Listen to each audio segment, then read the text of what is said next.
Wow, chat. I am actually 10 minutes early. Well, not 10 minutes early. The stream was supposed to start 10 minutes ago, but that's a new record. Usually I'm like 2 hours, 3 hours late, or just 30 minutes. But no. I mean, I could have made it in time, but I was still busy eating. So yeah, I had to power eat through my breakfast, but I am ready to play some more Touhou Artificial Dream in Arcadia. I have been loving this game.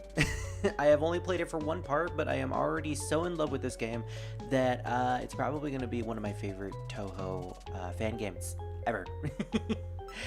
To the point where I actually played it last night after midnight, after finishing a call with some of my friends. So yeah, I did a lot of grinding, as you could probably see. Although probably not as much as I could have. In fact, I did so much grinding that I ended up finding a neat little tidbit about the game. Apparently, Sumireko's room changes the time of day depending on when you play this game. If you play it in the middle of the night, the room is dark and the sky is a deep shade of blue. If you're playing it during the day, well, it's the daytime. That, in my opinion, is a really cool feature, and I don't know how they did that. But yeah, I did a bit of grinding off screen, and I got a lot of sleepers, specifically sleepers that we had already owned. I have pretty much gotten everyone that I could at this point. I have a couple of returning ones. I also got Yugi, who is a new sleeper. Hello, Jack Thunder. Yes, a fellow Mega 10 fan.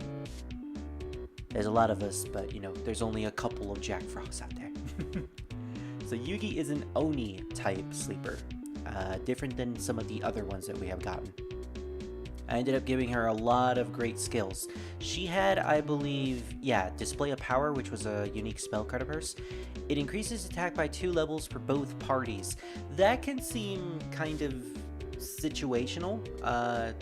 I feel like that would be a great skill to have if if I had another sleeper with the, I don't know what the name in this game is for the spell, but it's the Dekaja spell, the one that removes buffs on the enemy.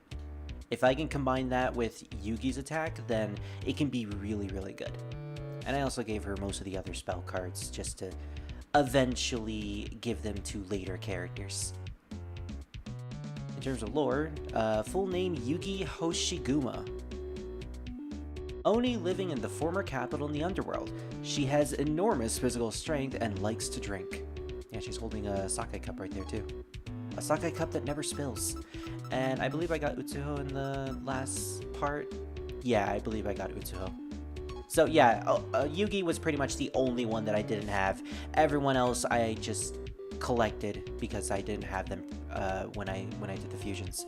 So we're just going to continue on. I believe last time we got all the locks, which means we can head to wherever the locked door was. Or not, there was one active remaining.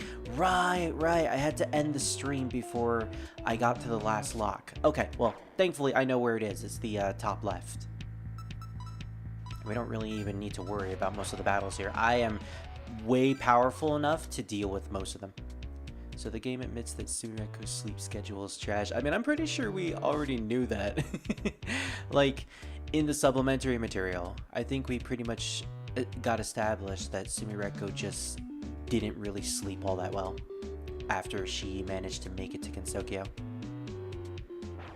You know, after realizing that anytime she can sleep, she can enter into a fantastical world. She does it all the time. And my dog is raising his head, so I will be right back. I need to let him out of the room, otherwise he's going to bark.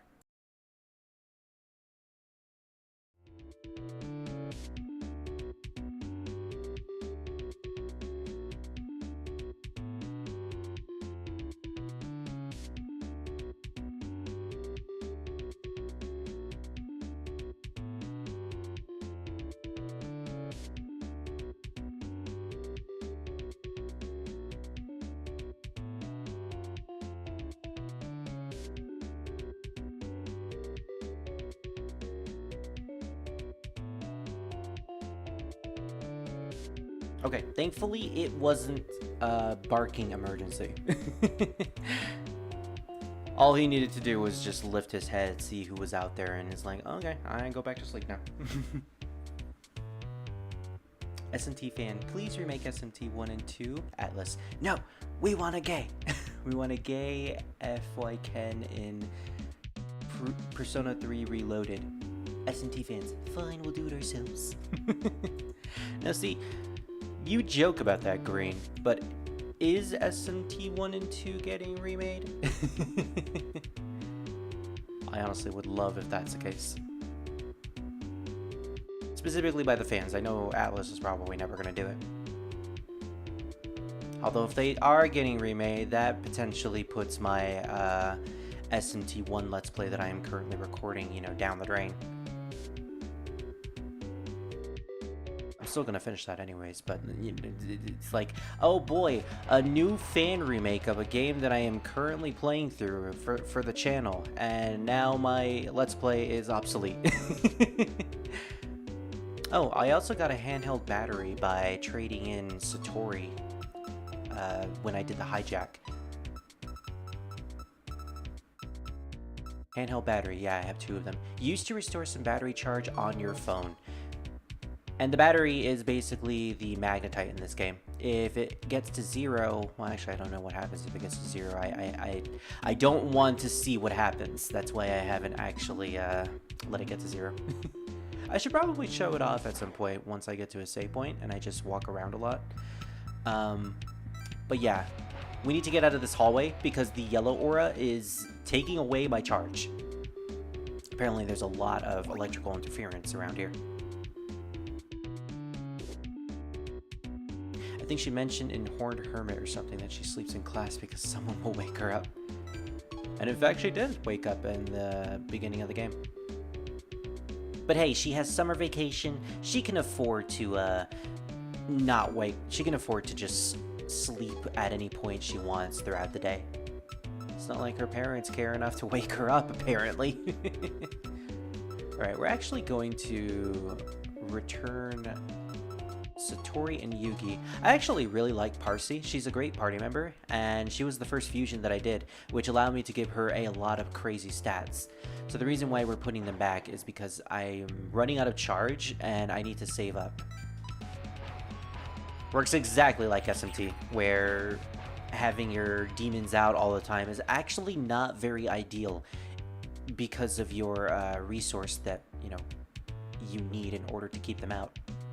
So I'm not a big fan of these doors that end up disappearing, you know, after you run through them. In reality, it can be weird, indeed. I said this before, but this mansion is incredibly huge. I know Satori likes to have her pets roam around all over the place, but this is ridiculous. And I know how many pets she has. She has a lot of them, but I don't think she needs enough. I don't think she needs this much room for all of them. Alright, well finally we got some gear to put on Sumireko, and with that we have everything. I forgot to equip the Esper gloves last time, but it increases our magic attack, which makes us...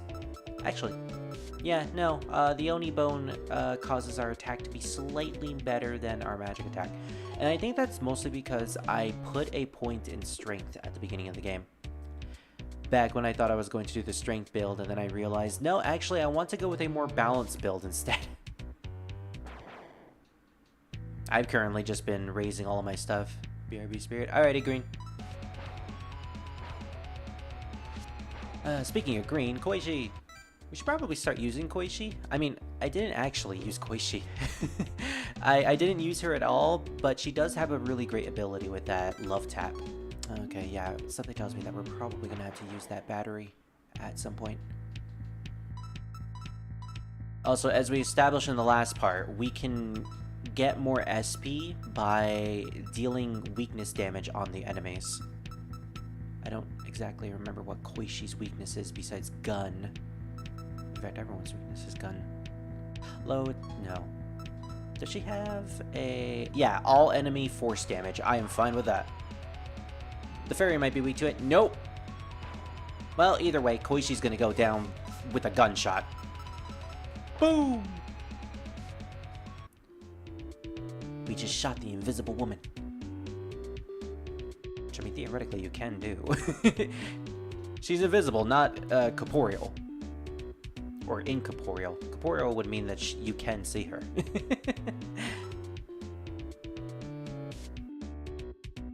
Also, I was doing some research last night on this game because I wanted to find out if anyone had made a fusion calculator for it, similar to how other SMT games have a fusion calculator. And apparently not. There hasn't been a fusion calculator released yet, although this game just got recently released last month. At the end of last month even, so it's been like 2 weeks. Man, this game is amazing in the fact that it was only released 2 weeks ago, but there's already a lot of information on it. Not enough information for it to get a fusion calculator, of course, but still, that's besides the point. One thing that I learned about the game, hey, look at that, we didn't need to use the battery at all. We got to the anomaly. Safe and sound. I learned that it doesn't have the SMT5 mechanic where stats are determined by your level. If you're a lower level than, say, the enemy, you're going to be doing low amount of damage no matter how high one of your offensive spells are. Consequently, the enemy's going to do more damage to you no matter what your defense stat is. This game doesn't do that. The difficulty of the game and the amount of damage you inflict and receive is all dependent on your stats. It has nothing to do with your level, which makes level kind of pointless in this game unless you want specific sleepers that you want to fuse into. And I feel like that's a better mechanic than what SMT5 tried to do, because with 5, you just had to constantly level up. If you wanted to do a low level run, it's virtually impossible to do. And I just didn't find it all that appealing. I originally thought it was a good mechanic and it was a great way to balance the game until I realized, yeah, this pretty much locks anyone out of trying to do challenge runs. And granted, like, the closest thing I did to a challenge run at SMT5 is play through hard mode as my first playthrough. It was difficult, but I managed to do it. I managed to succeed, and it was strangely fun. The hardest battle that I had was, I think, with the Hydra, because it was the battle at the beginning of the game. But luckily, I managed to find some demons that could not be affected by poison. They managed to resist it. And at that point, I just pretty much had to wail it until it was dead. So if you manage to have a sleeper that you already just hijacked, if you press convert into a party member, it does nothing, which allows you to just do the other two options, either convert into an item or convert into money. If I remember correctly, converting Satori into an item gives you the battery, and that actually costs a lot of money in the shop. I want to see how much money she gives, though. Wow, that wasn't worth it at all. Alright, yeah, note to self, definitely just hijack her item. I took a little peek at the Descent to the Remains of Blazing Hell. I want to bring out my other sleepers in the event that there's going to be any boss fights, because I actually do not know. I took a peek at the sleeper list of every single sleeper in the game. I only took a peek at a small margin of them, basically the top of the list. I managed to see Marissa. Ooh! This music is very tense. Alright, well, it looks like we're going through a little bit more. Welcome to hell. Enjoy your stay. Don't mind if I do. Don't worry, because I got a Satori, a Oni, and a princess on my side. You ain't got nothing on me. I think Satori just took the palace after it was abandoned by previous management, but I might be wrong. Yeah, I don't exactly know the reason behind it, but hey, Chiari! Yeah, this game did technically take place, or no, it came out after 19, so I'm going to guess all the 19 characters are in this game. Well, it's nice to see Chiari in something. And it makes sense for her to be here. She does come from hell. Also, if I knew we were getting Yugi, I would have just waited until we found her here. I don't know what Yugi's weaknesses are, because I completely forgot about them. Well, either way, she's an Oni, so I'm going to guess she's weak to ice. We don't have the bean spell, sadly. No beans for us. And Yugi, you're just gonna defend. So we'll be using Love Tap to try... Ooh, okay. That didn't work out well. We're gonna do another Love Tap on Chiari. Love Tap deals damage, but it doesn't kill enemies. It leaves their HP at 1. It's basically the false swipe of this game, which, you know, is pretty cool. Weak healing, we'll do that. I think it would just be best to use Ice and try to beat Yugi as fast as possible. We're gonna have our Yugi just defend, because I don't want her to kill anyone. Ooh, okay, yeah, Chiari is definitely faster. For some reason, Yugi dodges a lot. Alright, well, maybe we can find her weakness. Although, I'm kind of scared now that we got Chiari's health all the way down to low. If I end up using this tackle and it kills Yugi... Okay, well, it didn't. Honestly, I should have expected that. Using a physical attack on the Oni. Maybe that was my mistake. Moves all debuffs from the party, lowers attack. Now we're just going to use Ajita. Yuki, what do you have? Mostly physical attacks. So, won't really... Wait. Weak pierce attack? Alright, well, I gotta try that. Oh, no! Chiari! Chiari's gonna die! Aw, man! Alright, well, we have enough opportunities to find Chiari. I'm fine with this. Oh, wow. We have Utsuho, a vengeful spirit on the left. I can be vengeful sometimes. And a zombie fairy. We got a zombie. Well, I'm going to guess the zombie is probably weak to guns. Utsuho, most likely weak to ice, although we're going to give Parsi a little bit of a break since she used a lot of her MP. Wait, no. I want to attack her. We don't really need Utsuho since we already have her in our party. Hey! Also, one thing I forgot to mention is that I did use the skill affinity on Sumireko. I specifically used it... Ooh, Parse! No! That's on me for using auto battle. To show it off, I used stat affinities with Sumireko. I specifically gave her all of Utsuho's elemental affinities. So now Sumireko absorbs fire, but she is weak to guns and mind. I would say that's a good trade-off in my opinion. Now, I don't think I have a item that can revive Parsi, do I? Oh wait, I do! Alright, well, we're probably going to just hold that off for now. Do I have anyone else that I could put into my party? Utsuho is fine. Sucks that we can't really use Parsi's abilities anymore, but, well, we tried. Also, we're going to put Yugi in the front row. I know Utsuho does a decent amount of damage, but I'd rather have the big buff Oni be the one that deals the high amount of damage. Oh, speaking of which, there she is. There's Chiari again. Alright, we'll just use Love Tap.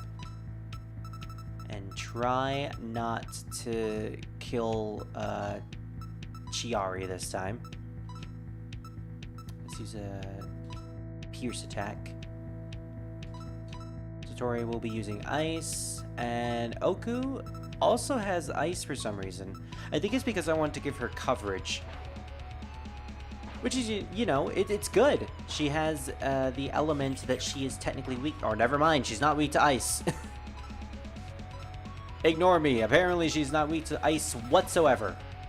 Why? I don't know. Wait, what am I doing?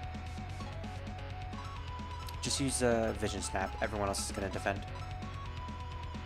So basically what I'm trying to do is I'm using Love Tap on Chiari to lower her health to 1 point. That apparently makes it easier to hijack the sleepers, which, you know, is good for me because these bullet hell sections can sometimes be a little difficult. Oh gosh, it's the spirits!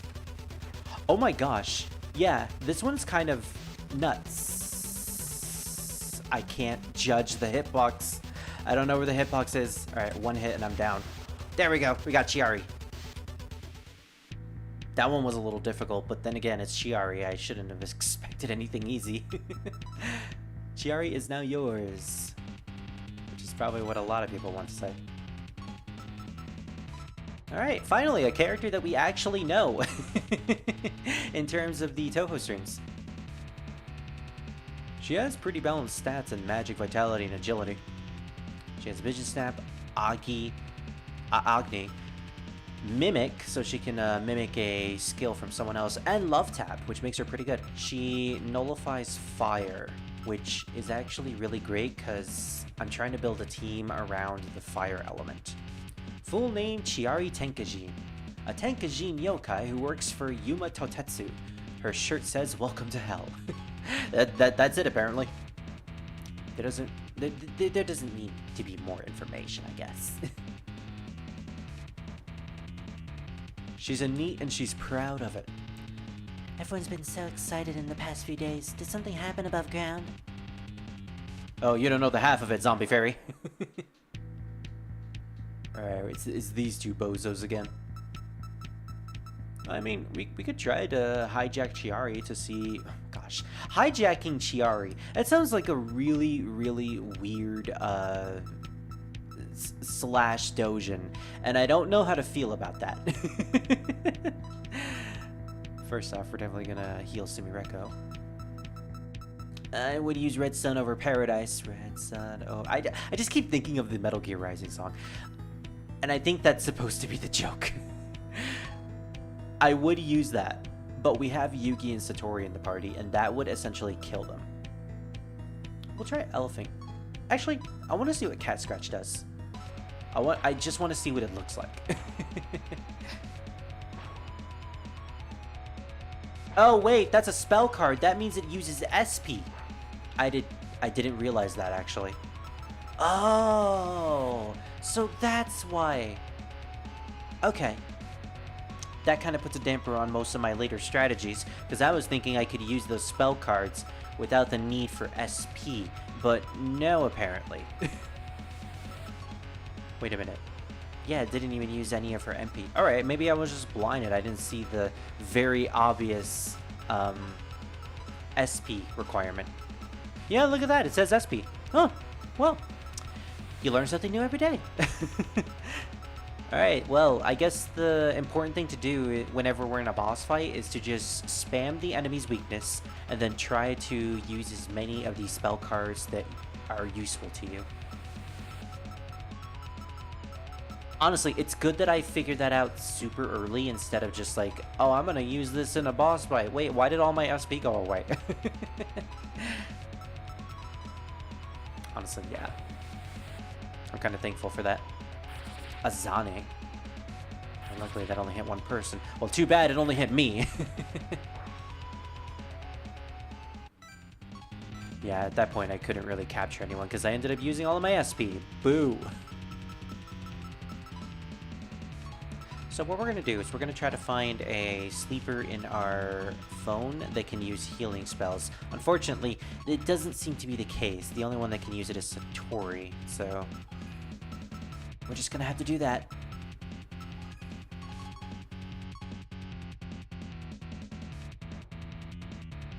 Honestly, I should probably just check what Utsuho's weakness is.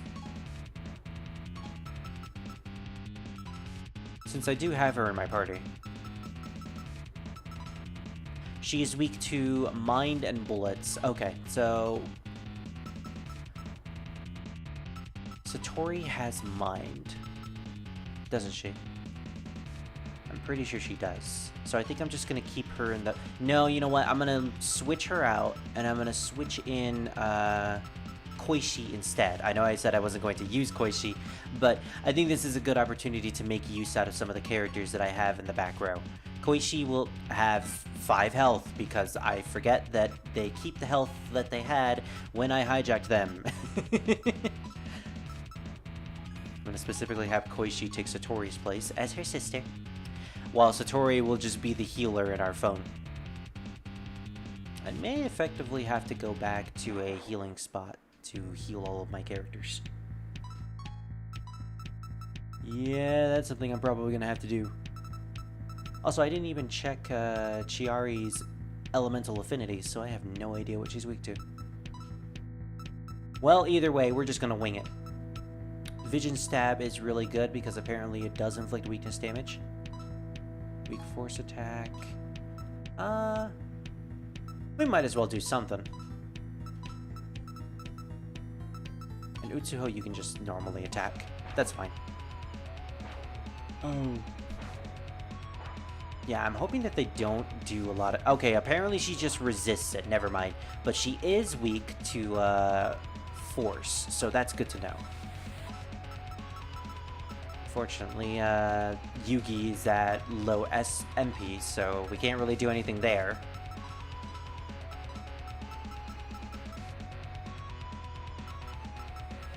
We'll use Akala. She's in the hella blazing fire. There's a possibility that... No, apparently she's not weak to ice. And there goes Utsuho. Wow, alright. Now we're starting to see the real difficulty of SMT. I've been waiting for this. Ah, yes.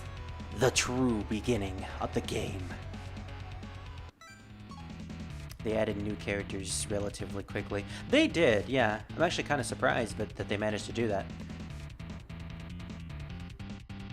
Ah, I knew there was something here. Alright, handheld battery. Wow, we're getting a lot of those. I guess they don't want us to constantly go back to the anomaly when we're traversing through dungeons. Oh, there's Parsi. I've been waiting to encounter you. I've been waiting for you. Yeah, there's not much we can really do at this point since we only have 3 characters and our SP is at a relatively low amount. If anything, we'll just try to find weaknesses here and there. Hey, nice.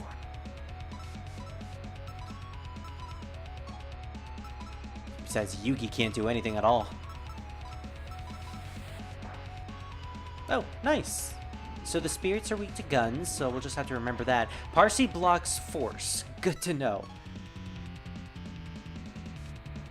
I have a bad memory when it comes to weaknesses and elemental affinities, so it's going to take a while for me to get used to that.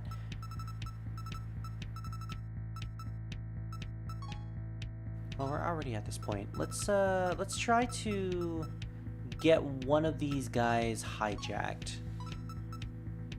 And to do that, we'll just do a love tap on Parsi. We haven't actually fought her, and I'm kind of curious to see what it's about. Yugi, you're just going to have to defend. You have low HP. You can't really survive most of this. Increase evasion, lower evasion, love tap. Will increase the evasion of our party. Well, specifically for Sumireko. As long as Sumireko survives, we'll be fine. Oh, well, then it was a good thing that we defended with Yugi.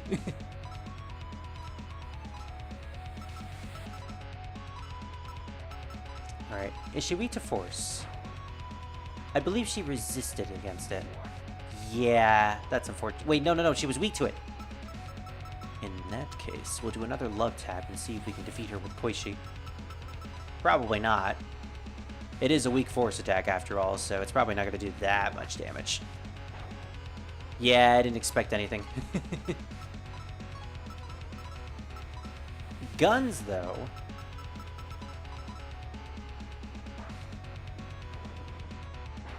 They just bounced off of her chest. I mean, that's pretty much what it felt like. Alright. We're not going to be able to hit you. We're not going to be able to kill Yugi, so at the very least, we'll just try to hijack Parsi. Alright, I haven't seen this.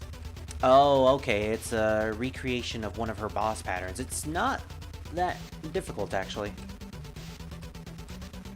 I'm trying to figure out whether or not lowering the health of an enemy makes their bullet pattern much easier, or if it just lowers the amount of HP that they have. I'm going to assume that it's the amount of HP that they have. I'm not exactly sure. Alright, in terms of items, she gives us 1 remedy. I mean, that's not bad per se, but I kind of wanted something a little bit better. Okay, we're probably just gonna have to run away from these guys, because this is getting a little bit nuts. Are you you sure? Yes. And since we're all at low health anyways, I think it's fine to just use all of Satori's medis.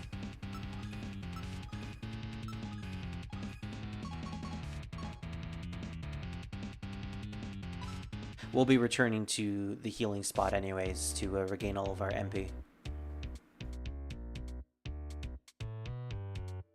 I actually want to encounter something real quick just so I can hijack him. If it's possible. Yeah, you're easy to... Wait a minute.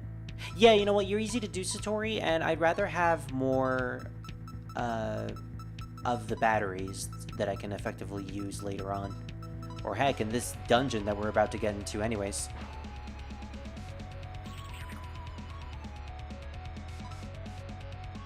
Okay. Let's do it. Satori's is actually much easier than Koishi's, although that's probably because Satori is based off of a stage 4 boss, and Koishi is extra boss material. Also, another detail that I ended up noticing while doing my off-screen grinding, there's a health bar for Sumireko on the left. It's a giant sprite that's basically just a pole, and on the left you can see the enemy's HP. It's not really something you can pay attention to while you're fighting, but it's good to know that it's there. Anyways, we have a lot of demons, or sleepers, so we're gonna see what Chiari can fuse into, because I actually don't know. We can get Lily Black, but also not, because she's super high level. Honestly, nothing new here. Everyone is pretty much the exact same. Oh, hey, look at that. Satori can't be fused with her.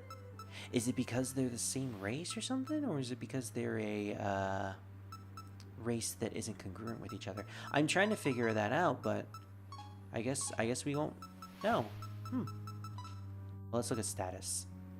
Satori is a yokai, but Parsi is also a yokai, and she was able to fuse into Chiari just fine.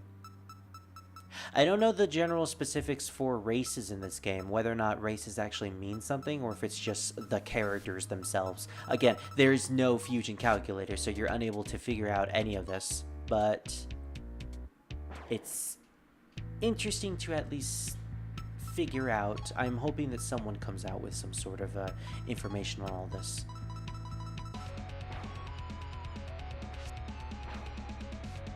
But yeah, I'm going to have to make a conscious effort to just remember everyone's elemental affinities and make use of them, because SP is such a great commodity to have in this game that I need to build it up as soon as I can for later battles. Like, for instance, when I want to hijack a new sleeper. That is pretty handy to have. Anyways, we have a lot of money, and we can just heal all of our sleepers with 1,000 of it, but I'm not going to do that. I'm going to bring Parsi and Utsuho back to life. And then I'm going to give Sumireko, Satori, Yugi, and Chiari possibly some more HP. Alright, I think we're good. With that said, though, let's head back to the anomaly to recharge our battery. I do have a lot of batteries that I can just put into my phone anyways, but I'd rather just save those for when I actually need them. Alright, Koishi, you're incredibly weak right now because I haven't been leveling you up, unlike your sister. And to think your sister was the one who was weak before. So you're just gonna be replaced for a while. Sorry. Actually, you know what? Sumireko can handle the healing. For now, let's switch Satori out for Utsuho. And I want to make an effort to use Chiari as well. What does Chiari do again? Alright, she's weak to Mind. Nullifies Fire. Vision Stab, Agni. Mimic, Love Tap. Mimic can potentially be really good. You know what? Yeah, I feel like Mimic could be a really good ability to have, so I think I'm going to switch out someone for Chiari. And that person is probably going to be Yugi. As much as I like Yugi, most of her abilities are physically oriented. She has some decent defense, of course, but she also has all of those spell cards that I put on her. She doesn't have much coverage, and the spell cards are great when I want to do a boss fight. For now, while I'm just traversing through the dungeons, it doesn't seem like it's going to be all that ideal. And it's sad because, you know, big busty Oni. Who wouldn't want to have her in your team? But you know, we may use her eventually. Again, once we get to a boss fight. I'm hoping there's some sort of indication for when we're close to a boss fight. Your body. Hand it over. My body. I can't move. Oh, look at that. Like, half of my money is back from when I healed Sumireko. Yay! Okay, so if I remember correctly, Parsi, you are weak to fire, right?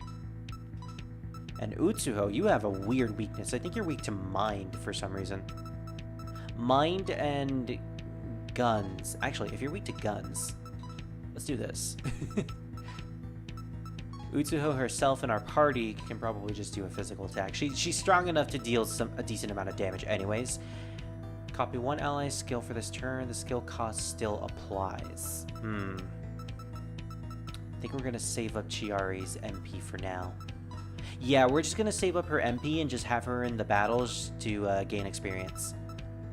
Alright, well, Force is definitely not going to work. We'll use Ice just to see. Alright, I knew it! It is gun!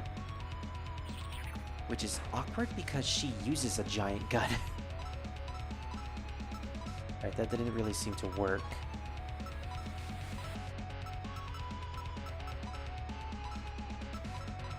Let's see if we can deal enough damage to take out Parsi anyways. Hey, nice.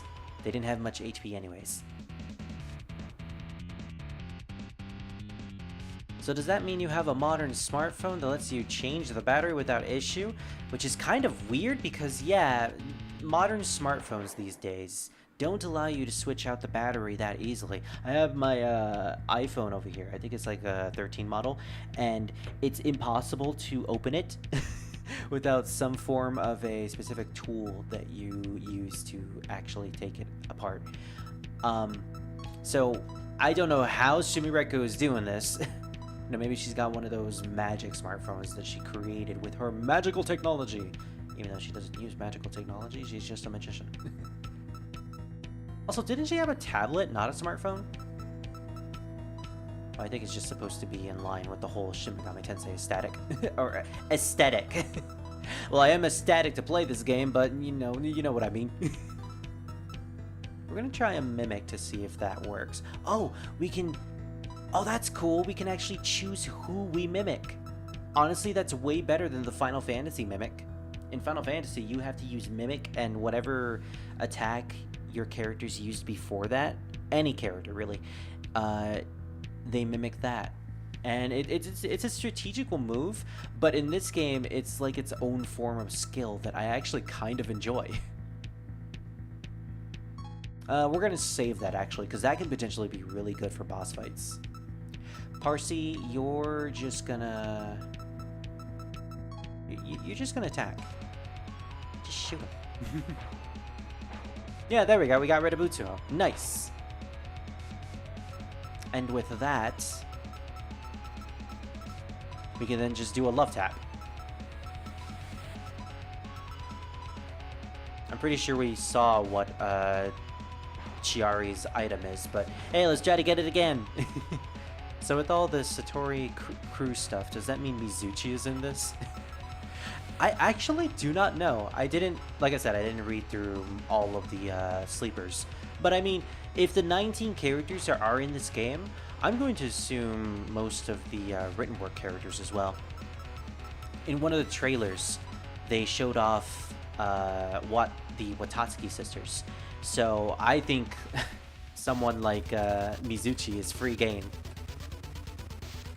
Although that would be a little weird since she doesn't really have an inherent ability slash storyline to really work, to really base her moveset off of. Although, to be fair, there's not really much to base the movesets off of most of these characters anyways.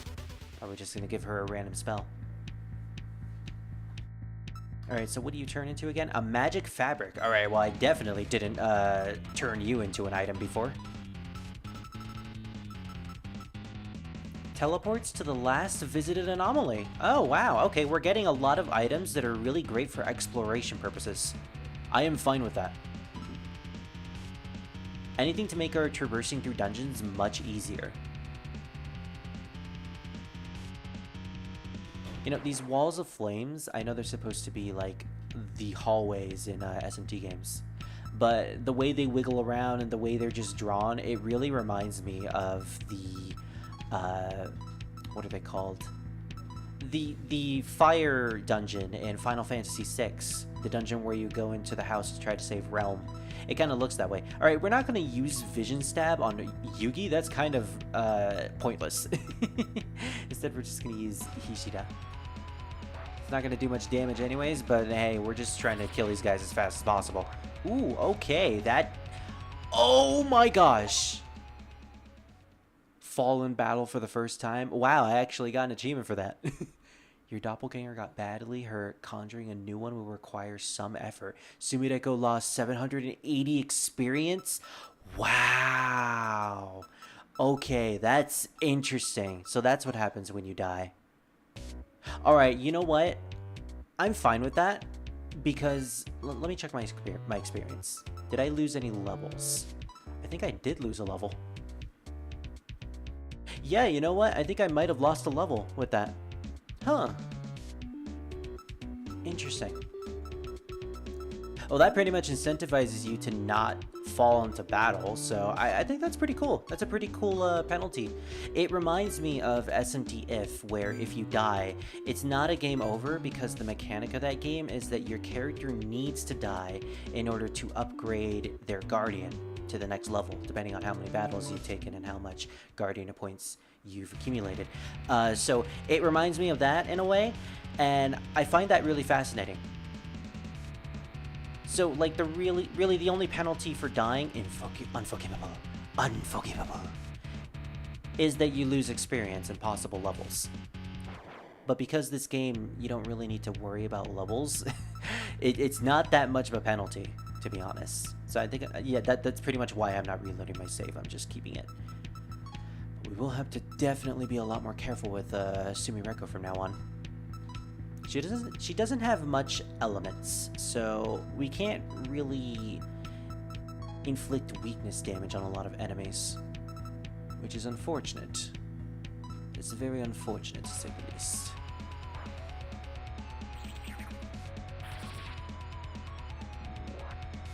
Yeah, I don't really have much in the way of weaknesses for Parsi either.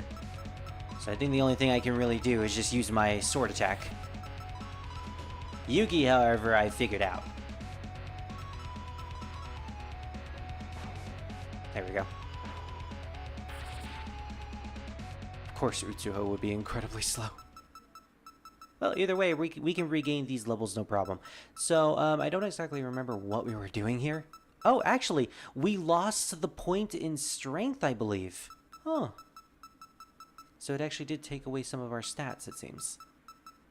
I guess it takes like a base number of all of your stats, because we didn't increase our intelligence or magic at all, and 5, I think, is like the base amount that you start with. Anyways, I'm actually glad that it took away our point in strength, because I wasn't using it anyways.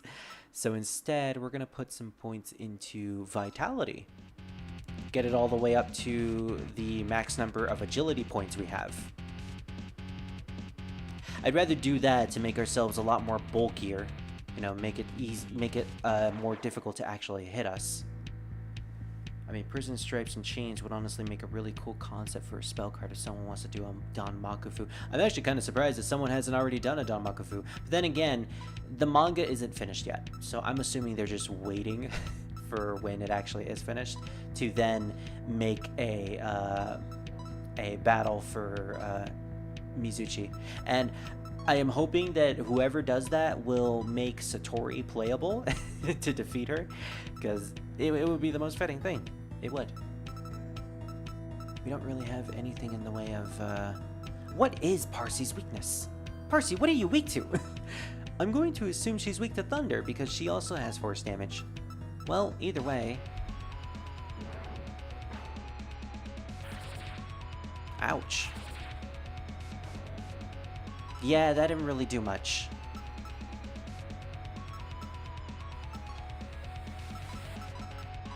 We'll just use our gun with that. Let's try it out. I want to see if Parsi is weak to thunder damage. Wow, it turns out she was. Okay. Alright, I make a mental note of that. Parsi is weak to thunder damage. Good to know.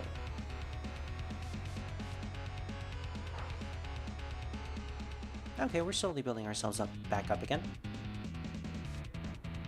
Ooh, ugh. These poor spirits. My poor people. They're suffering over here.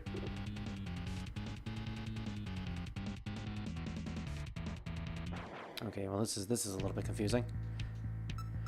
They're pulling out the big, long, big, giant dungeons at the beginning of the game. Ugh. It's a good thing I'm a fan of this series. Otherwise, it would be incredibly annoying.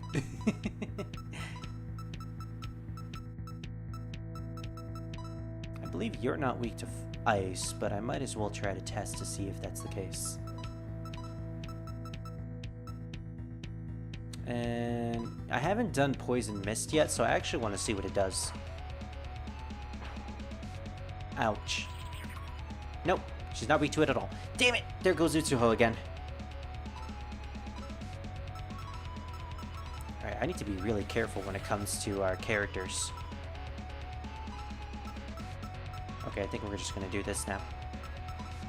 Finally, we'll be using Chiari.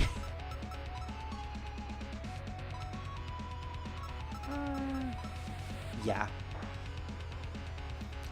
Oh, if I knew she was gonna die from that, I would have just used the basic spell instead. All right, let's defeat her. All right, well Utsuho isn't having a very good time here, so we're probably just gonna switch in Yugi instead. More physical damage, baby. I'm probably gonna have to give Sumireko a bunch of elements to help her with elemental coverage. Because it's starting to become really difficult to handle elemental weaknesses in this game. Especially if I capitalize on high strength characters that don't have any elements tied to them whatsoever. 7 MP. We'll just use tackle. It's easy to do. Chiari will also probably just use actually, you know what? Yeah, we'll use tackle on the Vengeful Spirit. Chiari will attack the Vengeful Spirit, and then Parsi will attack the Fairy. Try to kill one of these guys if we can. Ow. Yeah. These enemies deal a lot of damage, it seems. To the point where now I kind of have to heal again.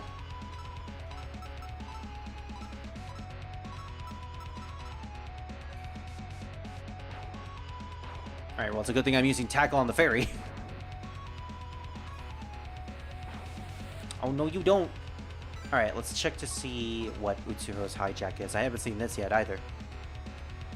They did do a fan game in the latest Game Jam that basically has you play as Mizuchi and shuffle and protect bodies while playing. Okay, that's a really good concept. Immortality 101, I think it was called. I saw a game from the Touhou Fan Jam that had to do with Marissa and Enoko's relationship, and I think it was like a visual novel. It looked really fun, and I have that on my list. I'm gonna play that eventually. I don't know when, but eventually. Oh, Giant Sun. Okay. Well, this certainly isn't difficult. I say sarcastically. Even though I don't sound sarcastically, but that's only because I'm dodging. Just shoot it down. Damn it. Oh, thank God I got her. Yeah, I started to lose myself there because I tried to look at her health bar. All right, well, that's to be expected, though. That is Utsuho. After she does chuck suns at you. A life gem, 2 life gems. That's actually not bad at all because those are high-class healing items. Yeah, I'm actually okay with that. Utsuho seems like the best character to hijack for items because you get a lot of healing items that you can just potentially use while traversing through the dungeons or just while in a battle. Now, the problem with the non-named sleepers is that they do technically count for 100% completion, but you can't actually fuse them. They are unfusable, sadly. Ouch. Ouch. Ouch. Oh, wait, we definitely need to use those items. We're gonna use the gun. Actually, yeah, Yugi, you will just do an attack. Sweep to all enemies. Sweep the leg.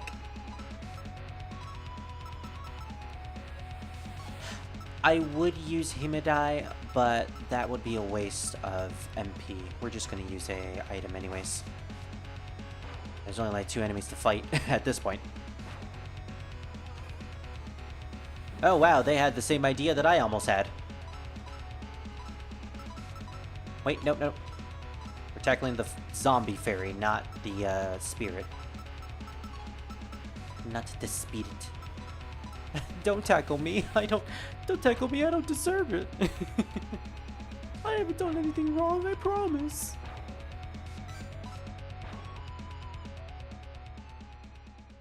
It sucks that you can't allocate the stat points for your other characters, but like, that's fair. You never could do that with the demons anyways.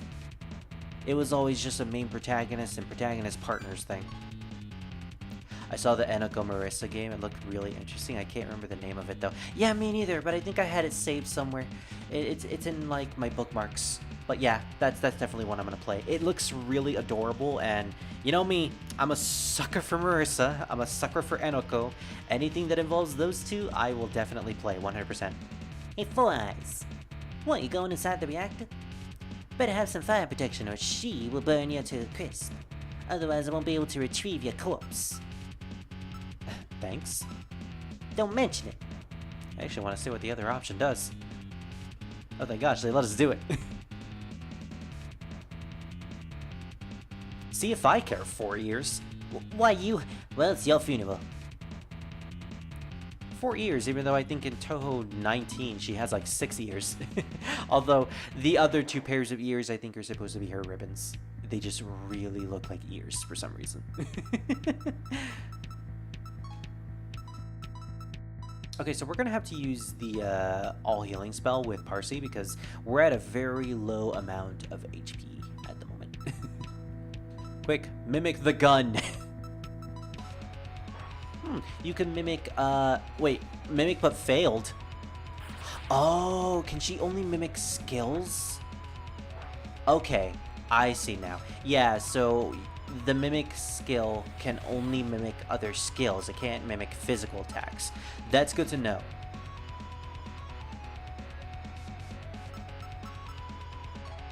We're actually gonna have you defend Yugi because I don't want you to die. And Parsi, we're gonna use another item. We have a bunch of these anyways, we can spare them.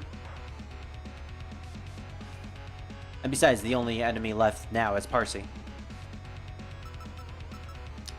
And we have enough to hijack anyways. She has high amounts of health, but this pattern is actually not that bad at all. It's really easy to deal with. That's a stage 2 boss for you, though. Okay, money at this point is kind of useless because they're just giving us a very low amount of money. We're going to convert it into an item and just get another remedy. Remedies can potentially be really good. Uh-oh, there she is. There she is. Okay, I didn't expect to get into a boss fight at this point. Caution, live humans sighted inside the furnace. What are you doing here? But first, let me take a selfie.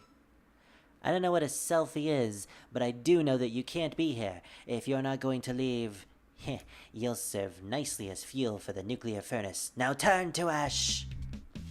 Uh-oh.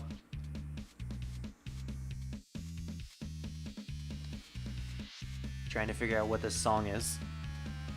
Oh, that's Utsuho's theme.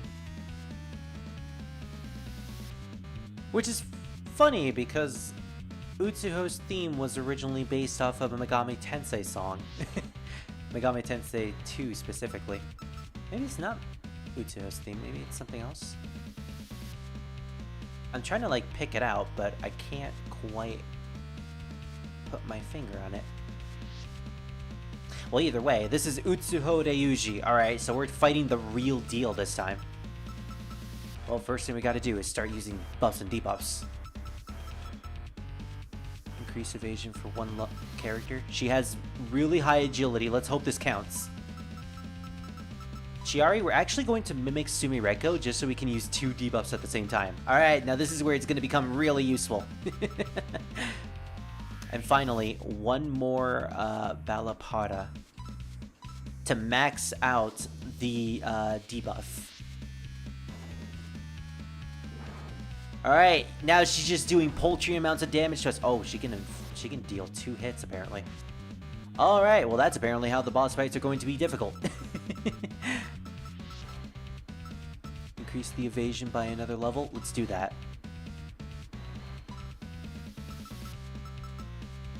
Actually, no. We're gonna have Sumireko heal Yugi. Yugi will be the one to use the evasion up. And then we're gonna have Chiari mimic that to give Sumireko max evasion. We don't have I don't think we have defense buffs and debuffs, sadly, but we probably don't really need them. Alright, now, we gotta find her weakness. If I remember correctly, the Utsuho that we have is weak to gun and mind. Which means that we don't have anything here.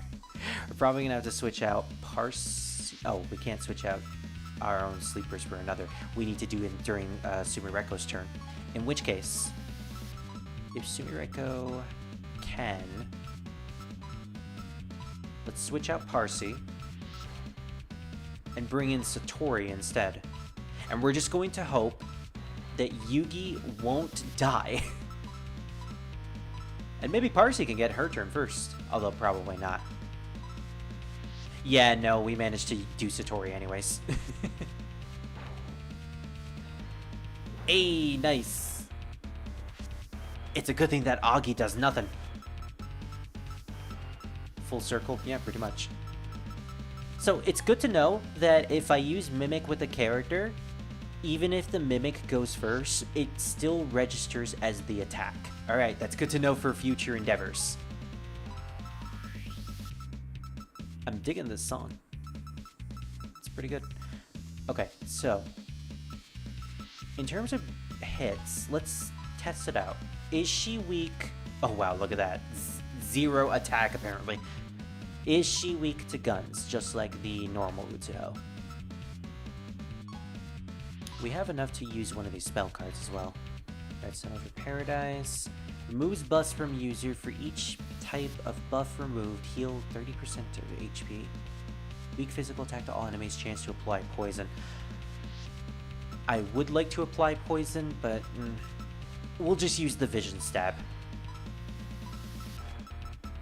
And then, what can Satori do? I want to see. Lower evasion, mind. Yeah, spiritual healing. Steal MP from one enemy and evenly distribute. Oh right, that skill. That's actually really good. I'm probably gonna use that the next turn. We're actually going to have Chiari mimic Satori. If the mind works, if the Yomi spell is what her weakness is, then it's going to do double weakness. Oh, looks like it might actually do that. Oh, never mind. Chiari failed to cast it. Why did she fail to cast it? Is it because it required more MP? It's a possibility. Right, so she used a... Yeah, she used a attack up, so we're probably going to have to do this again. I'd rather her not get more attack than she needs.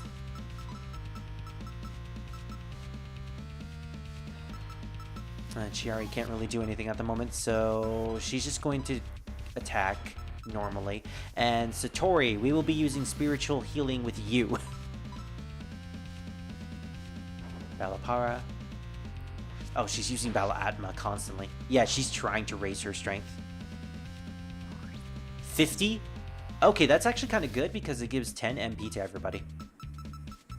And then if we deal more damage to her through the gun and have Yugi just, Yugi, I don't really know what to do with her. We're just going to do a normal attack with Yugi since she's all about strength. Chiari, you are going to use a life shard. Oh, actually, no, she's not fast enough. Yeah, Yugi, you use the life shard on yourself. Chiari, you use another life shard on Yugi in the event that that's not enough.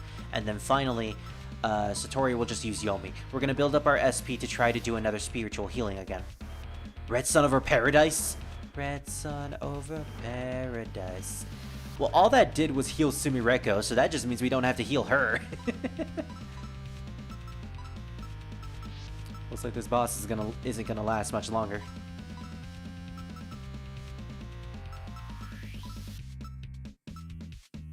We're gonna just defend with Chiari again. And then we'll use a spiritual healing. Ooh, and a crit? Nice. Okay, that's unfortunate. Yeah, what is her stats? I think I'm gonna do this again. I'm gonna use another Balapara. And since Chiari now has enough MP, we're gonna have her mimic and try to do another one. We're basically just debuffing her to high hell. Make sure that she can't do anything to us.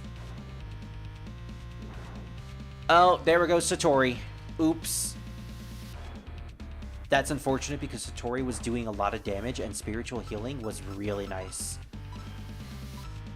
Alright, well, who else can we bring in? Parsi couldn't really do much. Utsuho is dead. Alright, well, we'll just bring in Parsi then.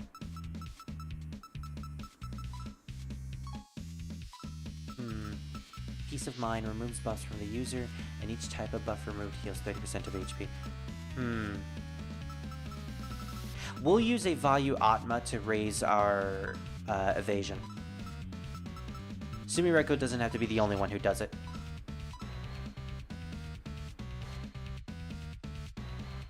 Oh, failed to cast it. Again, I think it's because she just didn't have enough MP. Alright, Yugi is apparently not that fast. Parsi, I believe it's fast enough, so she'll be able to use her all healing spell.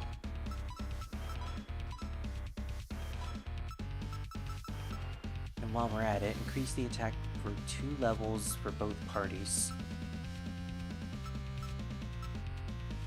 Weak attack to all enemies. Chance to apply poison, or we could heal the entire party just like this. I think I'm going to hold that off for now. I'm going to hold that off and just use another evasion up. Chiari is unfortunately kind of on her last legs. Removes debuffs on all allies. Well, unfortunately, we don't have any debuffs. There we go. Igni. Ugh. Okay, Chiari and Sumireko are fine in this battle because they just keep absorbing the fire. Yugi, not so much. We're probably going to have to switch out Yugi now that I think about it. As much as I want to keep her in, she's running out of MP. Well, she's pretty much out of MP at this point. Funnily enough, Kisame, the first ever enemy that we encountered in the game, nullifies fire.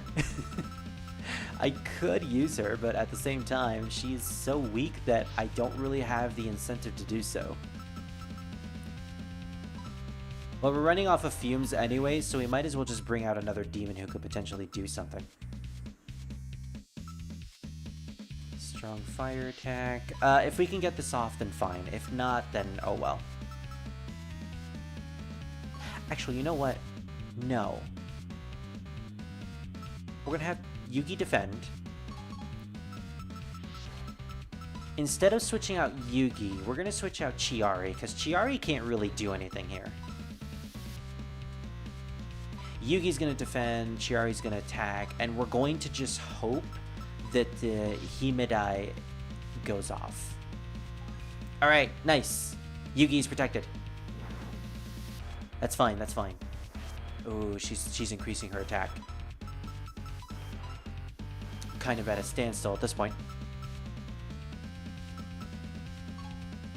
Just go on the offense. Lower evasion, increase evasion, force.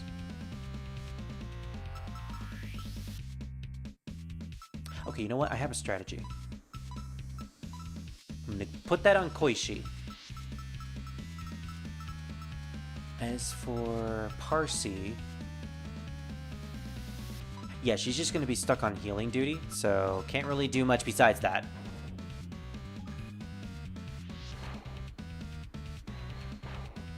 Elephant kick. Alright, well, she confused Parsi, so Parsi's pretty much out at this point.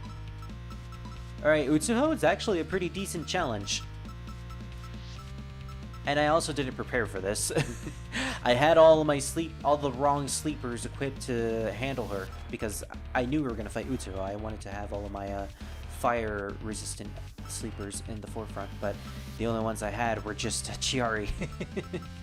And sadly, she had very low MP. But we can't really do anything else besides that, so we'll just use the cat scratch. Actually, what can Yugi do? Peace of Mind, Red Sun over Paradise. That's the only thing she can do. Okay, we'll do that. Koishi, you will do Peace of Mind. We'll just heal everyone. And then Parsi will just do a attack.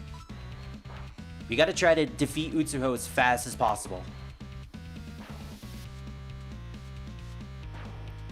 Oh, that barely did anything. And I can't even tell if she can get poisoned or not.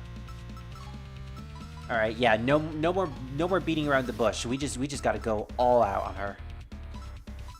Just use everything that is good.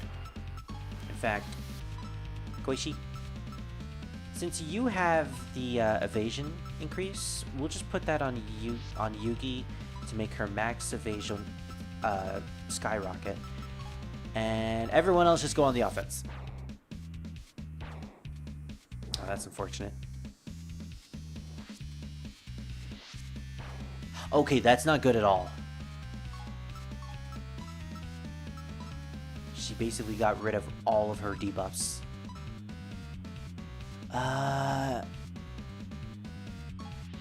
Screw it. Just kill her. Just kill her already.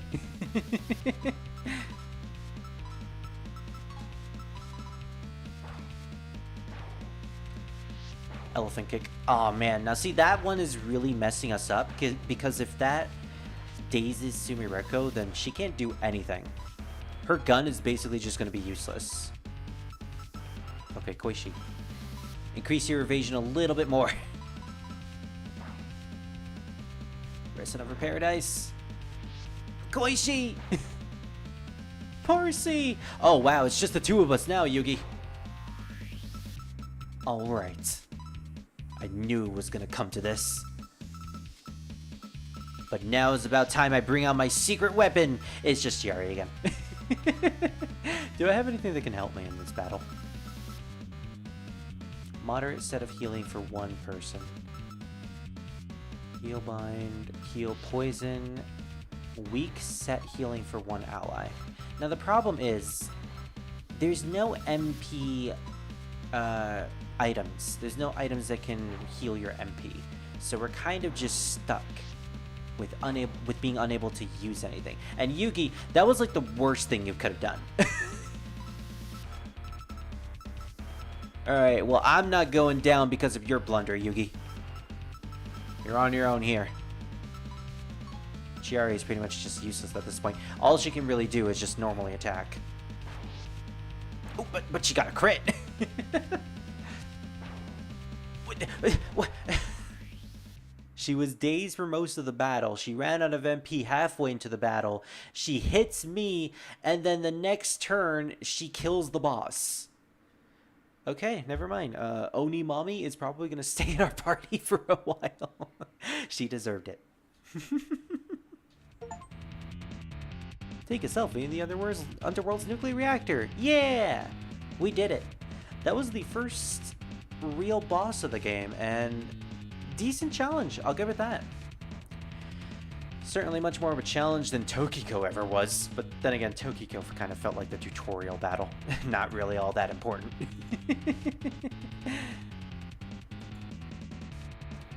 You took a selfie inside the nuclear reactor. What was that flash? What? You're already down here? I still can't have you here. Want me to fly you back to the palace? Sure. I guess we don't really have anything else to do. Fly, giant nuclear burb, fly! We just fly on top of her back. The nuclear Yadagarasu have freedom! And then you just have the Clutch Nixon theme playing in the background. Amazing. Truly an inspiration to all of us. Yeah, you know what? We're just gonna heal everybody. That was a lot to deal with. But hey, all that matters is that we survived. We survived our first boss fight. I am actually kind of thankful for that. Alright, let's bring out all the characters that we care about. Like, not for nothing. Chiari is cool and all, but we might keep Chiari. She's actually kind of good, thanks to that mimic ability. But Parsi, definitely. Satori. Should I can't replace Sumireko, sadly. Do I switch out Chiari or Yugi? Yugi is great for her physical attacks, but Chiari, I could always level her up through sacrificing. I can always sacrifice the blood of the innocents for Chiari. And you know what? That wasn't done on purpose, but it makes sense considering what Chiari is. Yeah, we'll just normally attack her. Koichi doesn't really give anything all that useful when you hijack her for an item. Alright, so we ended up missing a couple of rooms in the Hella Blazing Fire. So we're going to return here and try to map out the rest of the place. Again, I did not expect to fight Utsuho that early. Also, I kind of want to stop by where Orin was to see if her dialogue ended up changing. It's a possibility that it did.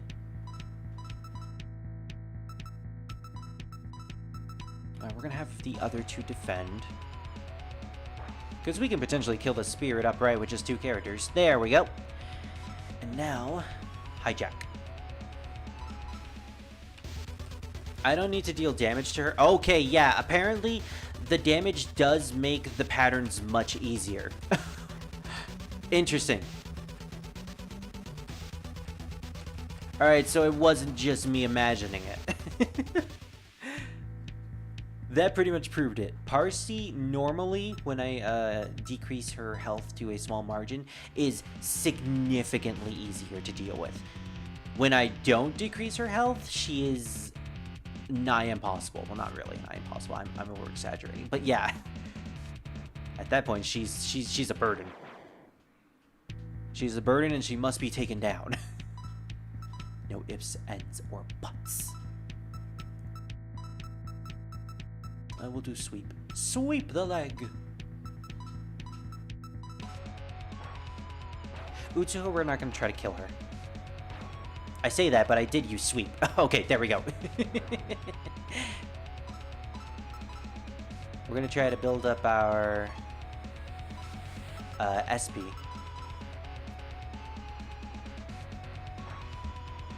Nice. Might as well try to get as many items as I can. Did I actually decrease her health? I don't remember. Oops. Alright, well, I didn't know how to get out of that for a bit. Oh gosh! Yeah, trying to get through those suns is a real pain. Just shoot her down! Shoot her down! Shoot her down! Jeez. cheese. You think Utsuho likes cheese? She probably likes cheese, but she likes it melted. Looks like someone's getting a visit from the cheese rat. We gotta cheese it. There's fire everywhere. My skin is gonna burn. Wait, I don't have any. Okay, that's pretty good. There's a lot of fairies.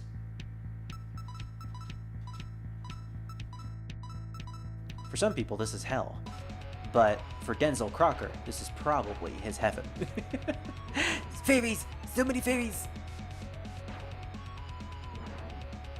These zombie fairies give me PTSD sometimes. Whenever I see them in other media, I just always remember, oh yeah, that's the fairies that made me quit my run of SA when I tried to do that game. Kind of feel like I didn't want to remember that.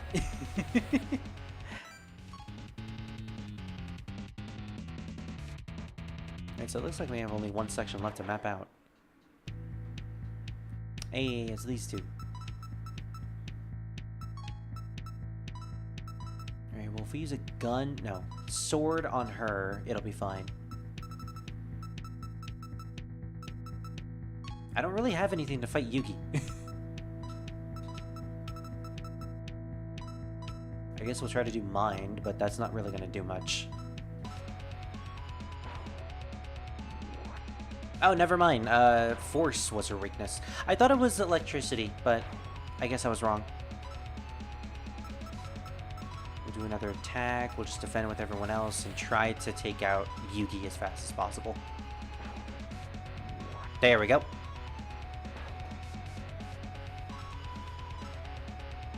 Alright, this shouldn't be much of a problem. Oh gosh, imagine if I didn't decrease her health and this was like at max health. Jeez, that would be like the worst battle. Now that I know what to expect, it's not actually that bad. It just looks scary. Imagine a challenge run in this game where you can still get sleepers, but in order to get them, you can't lower their HP at all. You have to catch them when their HP is at max amount. And granted, I'm pretty sure there's some people who are really good at shmups who can do that, but yeah, I'm not one of them.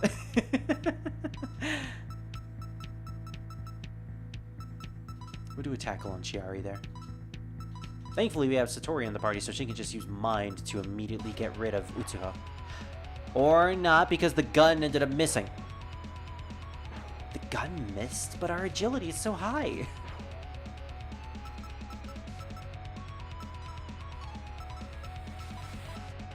Yeah, let's do that again.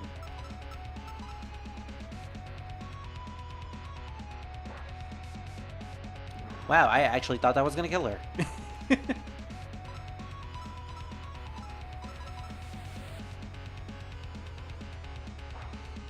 Alright, there we go.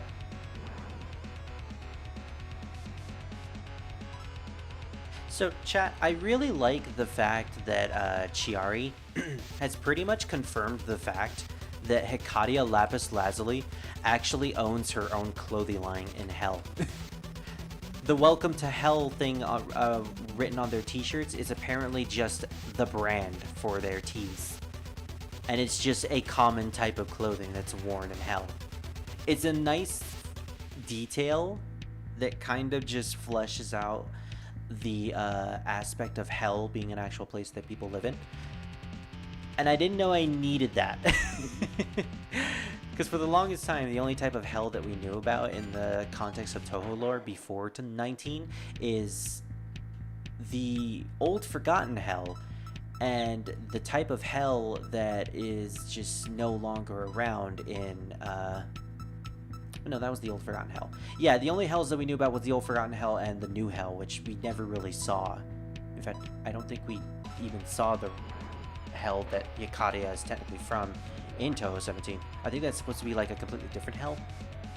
Hell is very confusing in the Touhou universe. There's apparently like different versions of it, and you can go to different versions, but also not really.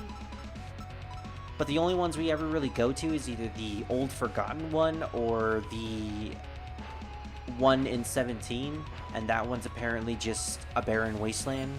I'm not exactly sure. The lore revolving around hell is a relatively new thing. One that isn't really explored all that well, it seems. Hey, Green. You missed a boss fight. A very climactic boss fight, I have to say. We actually had a bit of trouble with that one. I don't think I actually hijacked Yuki, so I don't know what she does. I want to try to fight her, though. Okay. Oh, she has the bouncy balls! It's the rubber bouncy balls! This doesn't feel like a Yugi attack. This feels more like a Meira attack, actually. Which begs the question, are PC98 characters even in this game? I have no idea. But if they are, I'm actually looking forward to that. Alright, what can you give us? Magic fabric, huh? Well, we can't get it, and we already have you as a party member, so the only thing we can do is get some money. Which isn't really all that handy, but it is what it is. Everyone's been so excited in the past few days. La la la la la la la. Also, I forgot that if you hold down the deconfirm button and you move around at sonic speed. It's basically like Soul Hacker's movement speed, which is like super, super fast. Or actually, Persona 1 on the PSP had like the fastest movement speed in any of the SMT games. You can just zoom all over the place, and it is very, very entertaining to just see your character just run straight into a wall while traversing through a long corridor.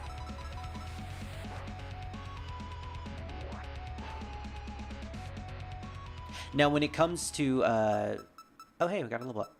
When it comes to confirming your options in battle, that's when it becomes very Soul Hacker-esque, because you can just like mash the confirm button and just go through everyone's commands super, super fast.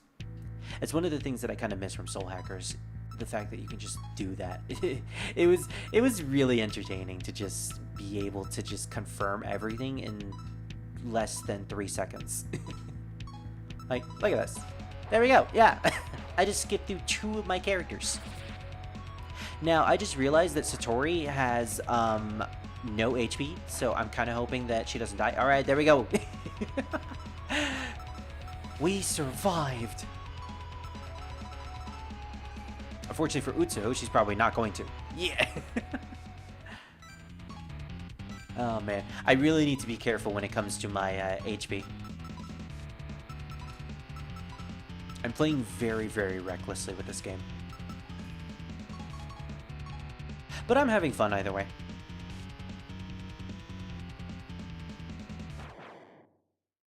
I'm really glad that I got this. I didn't realize, though, that we were going to have a lot of Touhou 11 love at the beginning of the game. Because every character we've met at this point is just Touhou 11. Not that there's anything wrong with that, but it's just a little surprising as well.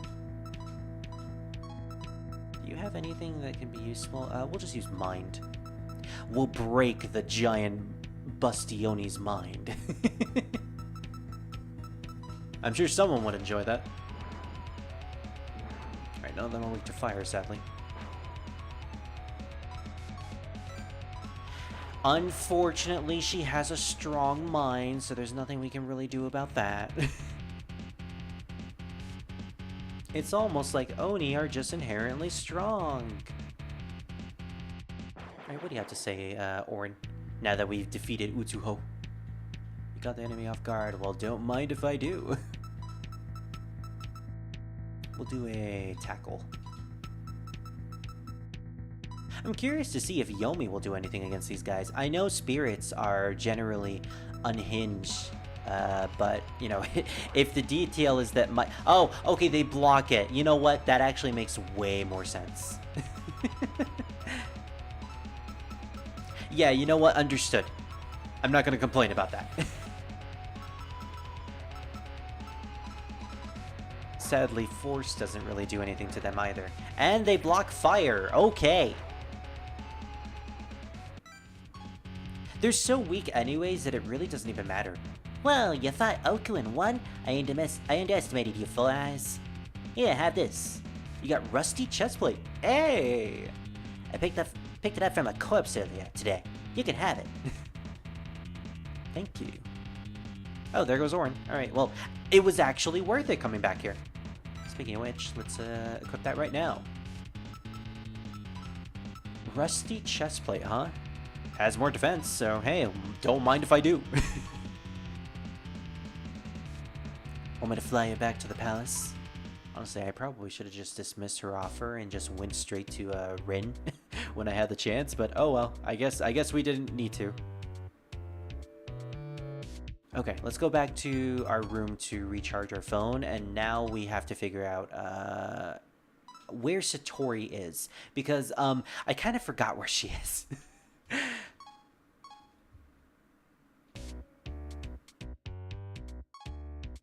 Let's see.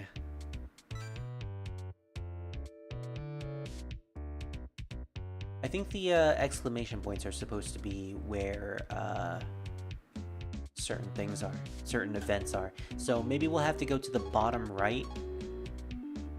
Yeah, we encountered Satori like at the beginning of this dungeon, and it's been like a long time since then.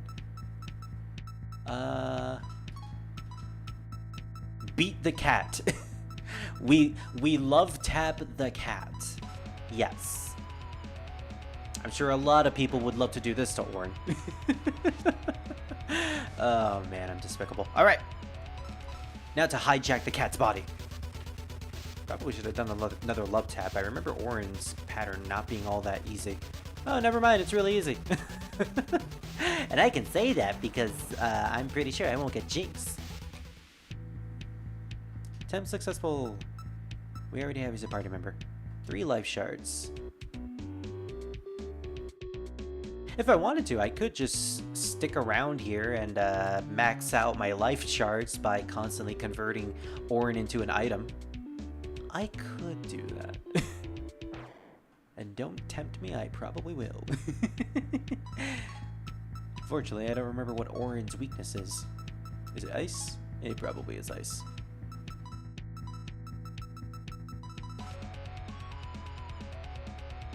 I mean, she is a fire cat. It would make the most amount of sense. Oh, it is! And unfortunately, we killed her. We killed the cat. Oh no, we killed her. Don't worry, she'll come back. They always come back. You're finished with your business inside the reactor, I see. Now please get lost. Alright, good luck with your manga, I guess. Be careful with Mizuchi. She's gonna be a bit of a handful for you. You should go back up to the surface. Yeah, but what if I want to go to the area in the old forgotten hell? What if I want to go meet Yugi? Also, I don't know if Druid is watching, but I see what you posted, Druid. Nice. For context, he posted the Black Hole Sun song, and yeah, very fitting. All right, well, no, her weakness isn't gun; it's her sister's weakness that's gun. Well, either way, we don't really need to worry about that. I'm just gonna auto battle her. When in doubt, auto battle. It handles anyone. Well, I guess we can say goodbye to Touhou 11. At least I'm assuming. I do really want to see if we can encounter Parsi, though. Does she do anything over here? Human, what do you want? No answer? Are you looking down on me? Oh! Okay, I guess battle. Honestly, did not expect to get into a boss fight with you so early, Parsi. Oh gosh, I don't even remember what your weakness is. Also, you have a really kickin' theme song.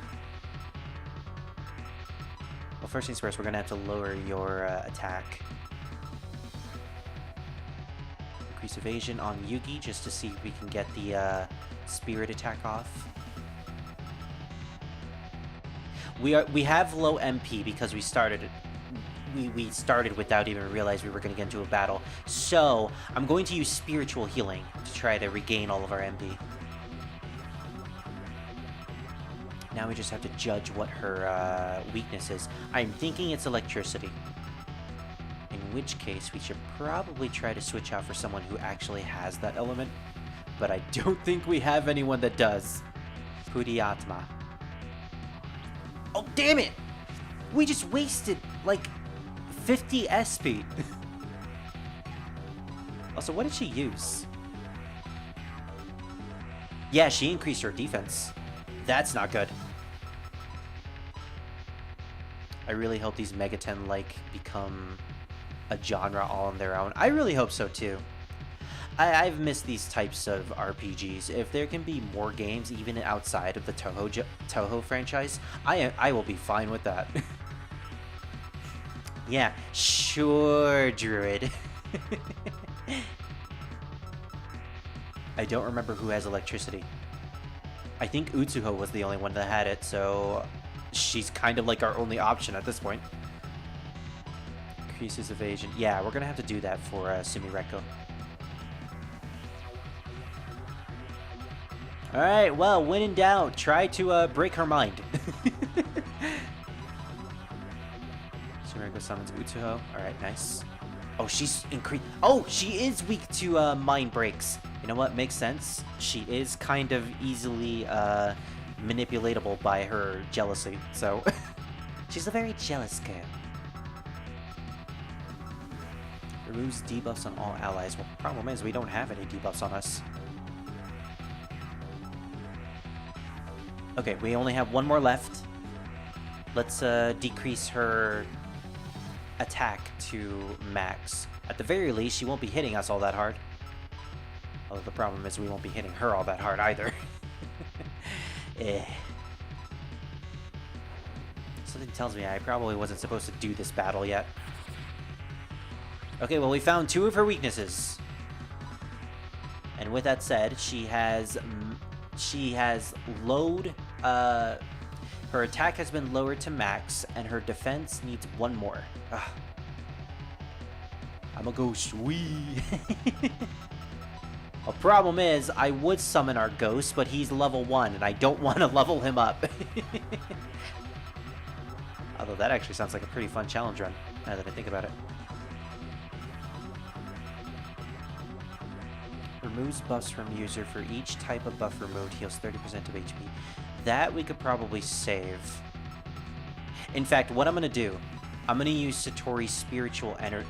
Wait. No. First, I'm going to lower her evasion. I'm going to lower her evasion to make it harder for her to dodge, because she dodged the spiritual healing last time. There we go. And with this, we will regain at least 9 points of MP for everybody. That's decent at the very least.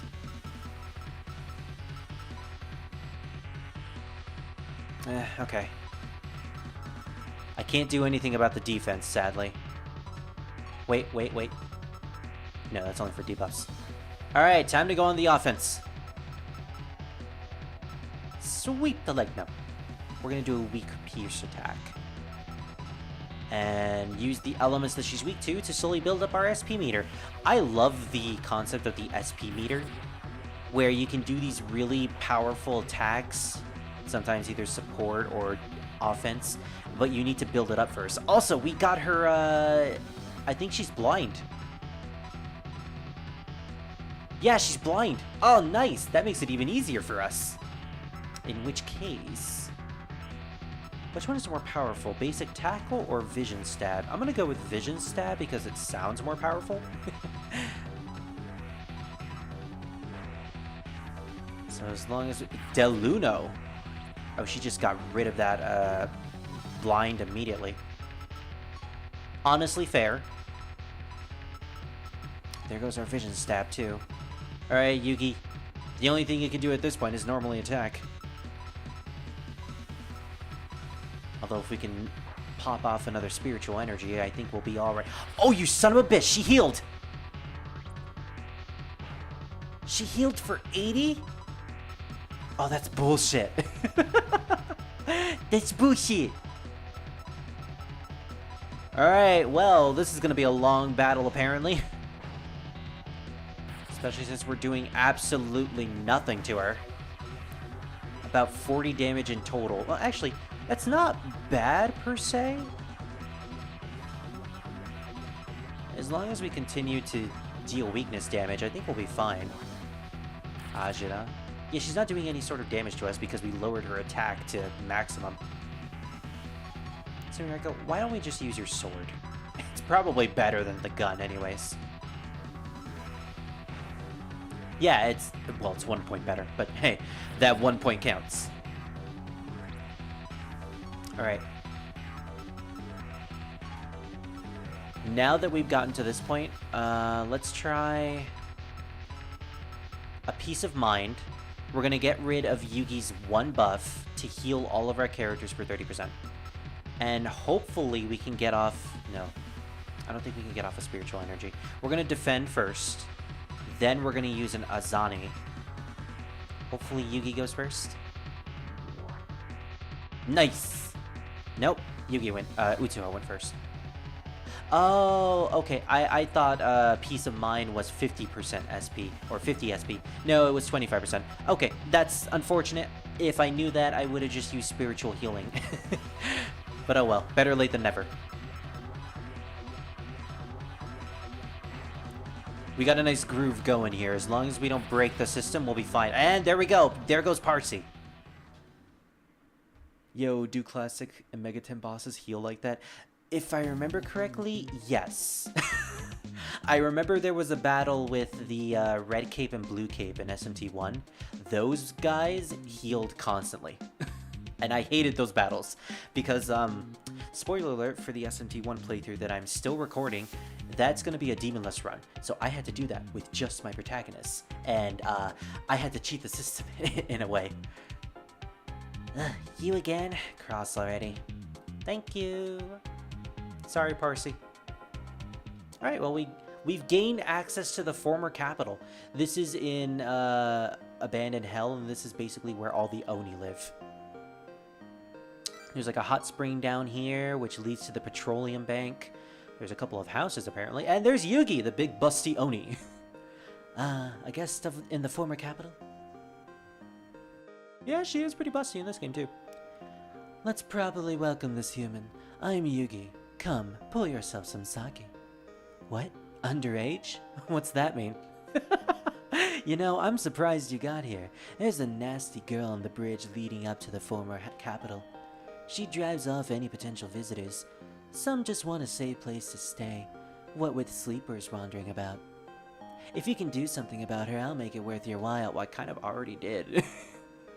I just defeated her. Please take care of that bridge, girl. Do I have to do something else with Parsi? Okay, I'm going to assume that this is some sort of side quest. Even though we're so deep underground, we still get snow every once in a while. Isn't that amazing? Yeah, and it makes hell incredibly cold. Bah, you're here too, Four Eyes? What am I doing here? I'm shopping, duh. It got smaller since hell relocated, but this city used to be a shopping district. That's right, this place is also known as former hell. It got crowded, so hell was moved someplace else. Yeah, the hell that we go to in 17 and 19. See you around. It's actually such a really funny concept when you think about it. Hell was so packed that it ended up being relocated. Zanmu was pretty much just, let's take hell and push it somewhere else. I think I just got the idea for the next meme video that I'm gonna make. Cross already. There must be some way to distract her from the bridge. Huh. Maybe with my feminine charms, I can get her away from the bridge. Hey, Parsi. Parsi, did you know that I love blue eyes? I really dig those blue eyes of yours. I said blue, but I meant green. Apparently, I am also colorblind, too. Alright, well, I don't really know what to do with Parsi, so I guess we're just gonna have to head back and, go back to the surface. Although before that, we really need to heal. We just got into yet another boss fight. One that I wasn't actually prepared for yet again. Alright, we built up a large sum of cash, so you know, we're fine. We're fine in terms of cash. We're not going to lose much. Kisame Bukit. She is significantly easy to fight, so I'm just going to hijack her without decreasing any of her health. I say that, but this could be like the one time where I actually take damage from her. The pattern can be a little bit difficult to handle if you're not used to swerving around bullets. Alright, Kisame, give me an item. 1 life shard? Well, I wasn't expecting much anyways. But yeah, when it comes to that SMT1 Let's Play, I am almost done with it. Finally, after a year of... oh wow, you guys can actually see the notification for my stream friends actually joining. Or not joining, going online. Huh. That's never happened for any other game I've ever played. And honestly, I don't mind it. I'm gonna keep it on there. But yeah, in terms of that SMT1 Let's Play that I'm still working on, after a whole year, I am like halfway done. Finally, you guys will experience that Let's Play along with me and Revan, and the amazing edits that I have spent a lot of time trying to make, because that whole year wasn't just me wasting it away. I was doing a lot of work on that. You received a message on your phone. Book it! It's a book it girl. Dreamer's monolith is now open. Oh, does that mean I can go to the monolith in the center of Gensokyo? Well, let's take a stop around the shrine and other places. Alright, Reimu still isn't back. Apparently she's still at the human village. She's still at the human village slapping Kane in the head. Anything new at Korindo? No, just a rusty rocket launcher, which apparently is a gun. Plus 150 hits all enemies and deals physical damage. That is nuts considering the Liberator is 25 points of damage. It costs a lot though, so you kind of have to like spend a lot in order to get it. At a point in the game where the most we can really acquire without doing massive amounts of grinding, impossible amounts of grinding even, is just 5,000. Yeah, looks like it's still on high alert. Why can't I go in? I want to go in. I want to go meet my friend Kozuzu. I want to go look at some of the books. You approach the tower after taking a selfie in the nuclear reactor. Dreamer's monolith. Oh, it's filled with a bunch of crystals inside of it. Help.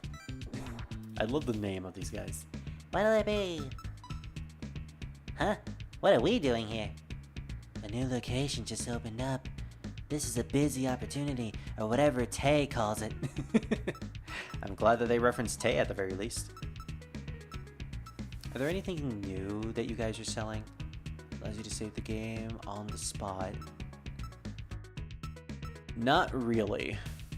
And I have enough antidotes and remedies to last for quite a while. The little boonies. Okay, what characters do I want in my party right now? I kind of want to use Chiari again. Just because. But I have a really good system going on with these characters. Except for Parsi. I really want to use Parsi. I don't know why. I just really like Parsi. She's awesome. Yeah, we'll switch out Utsuho for Parsi. No. We'll switch out Yugi for Parsi. Actually, you know what? No. Yugi and Parsi needs to be in the same party because girlfriends. They're not girlfriends in canon. Just Letty! Letty Whiterock and Cherno. Hey, we got some new characters here. I am a sucker for Letty, so I'm probably going to try to get her. If I had to guess, these guys are weak to fire. Alright, Druid, go get Scar. We need to get his dragon girlfriend in here. Well, it was pretty obvious that Cherno was going to be weak to fire. Hikala. But yeah, Parsi and Yugi, not actually girlfriends. It's just Fanon likes to ship these two characters together, mostly because they come from the same game and they are associated with each other in the fact that they live very close to each other. And that's about it. You aren't getting Cherno? Oh, I'll get Cherno too. It's just, I really want Letty first. Besides, I'm assuming that we can encounter Cherno later on. Alright, I don't know how much HP she has, but we're gonna try to get her anyways. Alright, Letty, what do you have? Ooh, okay. A recreation of her first spell card in Touhou 7. Not bad. Not bad, I gotta say. Ooh, I actually got hit by that. There we go. Love her song, too. Alright, Letty Whiterock. We got her. Yay! And I think that's the max amount of sleepers that I can hold in my phone at the moment. Yeah, 12 of 12. What do you do, Letty? She absorbs ice and is weak to fire. Level 12. She has Hikala, weak ice attack to all enemies. Akala, weak ice attack to one enemy. And Hivaya Para, lower evasion by 1 level for all enemies. Okay, so I was thinking there was only going to be debuffs that target one enemy in this game. But no, they have a version that targets one enemy, and then a version that targets all enemies. And also same for characters, I'm assuming. So that's good. So Letty has a really good one here. Time to fuse him to make room. Yeah, true. I need to get back to the Kappa machine in the underworld. Sadly, it's only in the underworld. So we're gonna have to make the trek back. Full name, Letty Whiterock. A yokai who only appears during wintertime, known to freeze the humans she meets. Yep. Technically, she is a winter spirit. One who I believe disappears when wintertime comes around. You caught the enemy off guard. Alright, if I can get my SP back to 50%, I can potentially hijack her again and try to get whatever item she has. I dig the sprite too. She's holding her dress out like that. Or, you know, she's trying to hide the fact that she has massive breasts. There's a joke in Fanon about Letty Whiterock. The fact that she has a massive hitbox in the game's coding means that she has, like, the biggest rack out of any character in the franchise. Wow, I just stood there and got hit by that. Ooh, okay. She's actually proving to be a bit of a problem here. I think that's aimed slightly. Oh, there I go. Yeah, she actually got me. Wow. Nice attempt, Letty. Alright, well, I guess we're not going to find out what item you have. I am fine with that. So yeah, if you ever look up any artwork about Letty Whiterock, the one thing you're probably going to find is the fact that she has a massive front area. That's all I will say. Also, the fact that people really like to ship her with Cherno, I don't see it, mostly because in canon, she has stated that she hates Cherno, or that she just finds her really annoying. Although I do love the interpretations of Letty and Cherno both being like a mother and daughter relationship. It's actually kind of cute in some storylines where those two are together. I dig it when characters who have associations with elements or certain story beats end up interacting a lot with each other in Fanon. It leads to some fun interactions and neat storylines that people can create. Of course, we always got to remember that fan works do not dictate the actual canon of the franchise. Lest we forget about the whole Nitori debacle. Nitori is a character we haven't gotten to yet in the Touhou stream, so I won't get into her right now, but yeah, there's a lot to her. Ooh, Shion! Alright, so what are the new sleepers that we can create? Ones that we can actually, you know, afford. Byakurin! Ooh, what level are we? What level are we? Level 14? Oh, we can make her! Okay. I got too excited that I ended up exiting the Kappa machine. Alright, Byakurin Hijiri. One of my favorite characters in the franchise. In fact, I think I voted for her in the popularity poll a couple weeks ago. She is a Buddhist monk who became a magician through black magic and has a very, very tragic backstory. Also, I just love the fact that her hair is purple and it fades into brown once it goes downward. And she also has a very Lolita-esque design. She's very cool. Nullifies fire, weak against force, and resist bullets. That's actually really good, especially if we combine it with Red Sun over Paradise. She has Focus Punch. Ooh, our first moderate attack. Increase evasion. Increases attack for all allies. That's good. Defense for all allies. I think that's the first defense increase that we've gotten too. HP Equalize without Judgment. This is exclusive to her. Hey, Scar. Goes to this Game's Pass. Yeet. Much to certain people's chagrin in the Sonic fandom. I know exactly what you mean, yeah. Also, the less we talk about the whole Amy debacle of recent weeks, the better.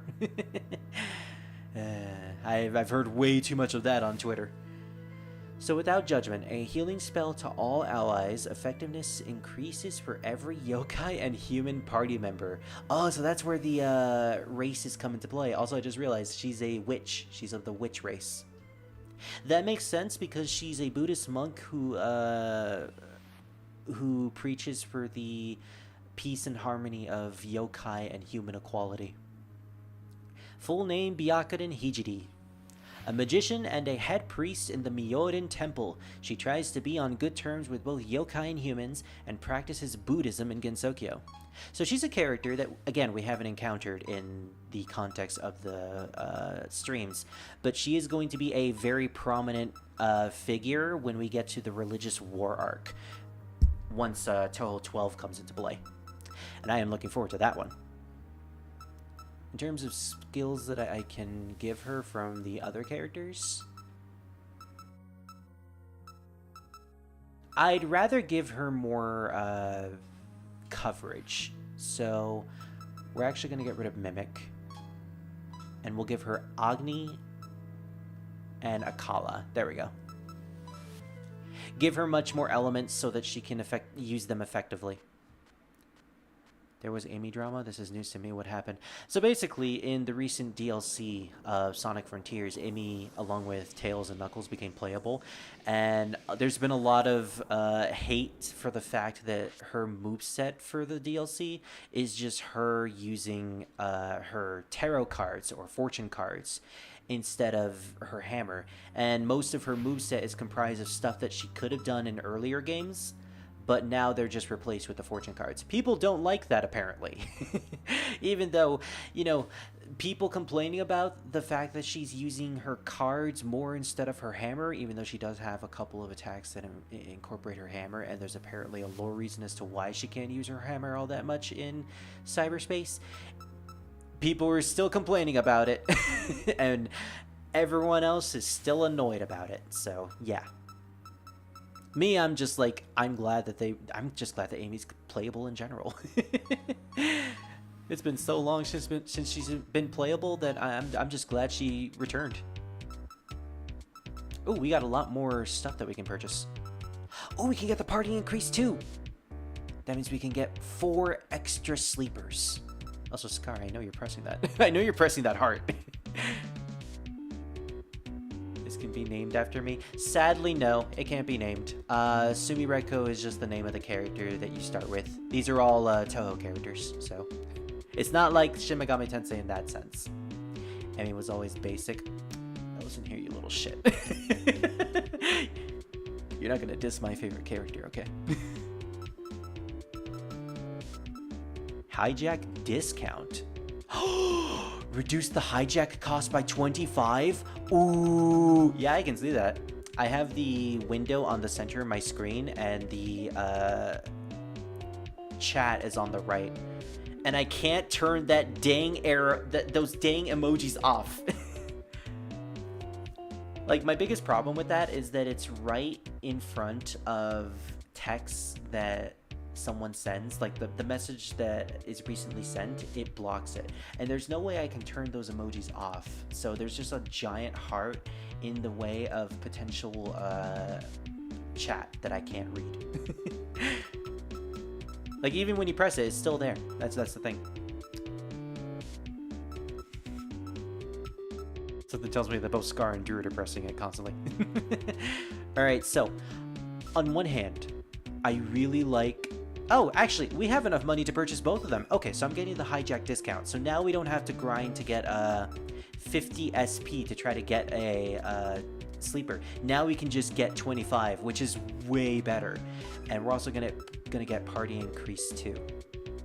During normal battle, targeting an enemy will show its HP values.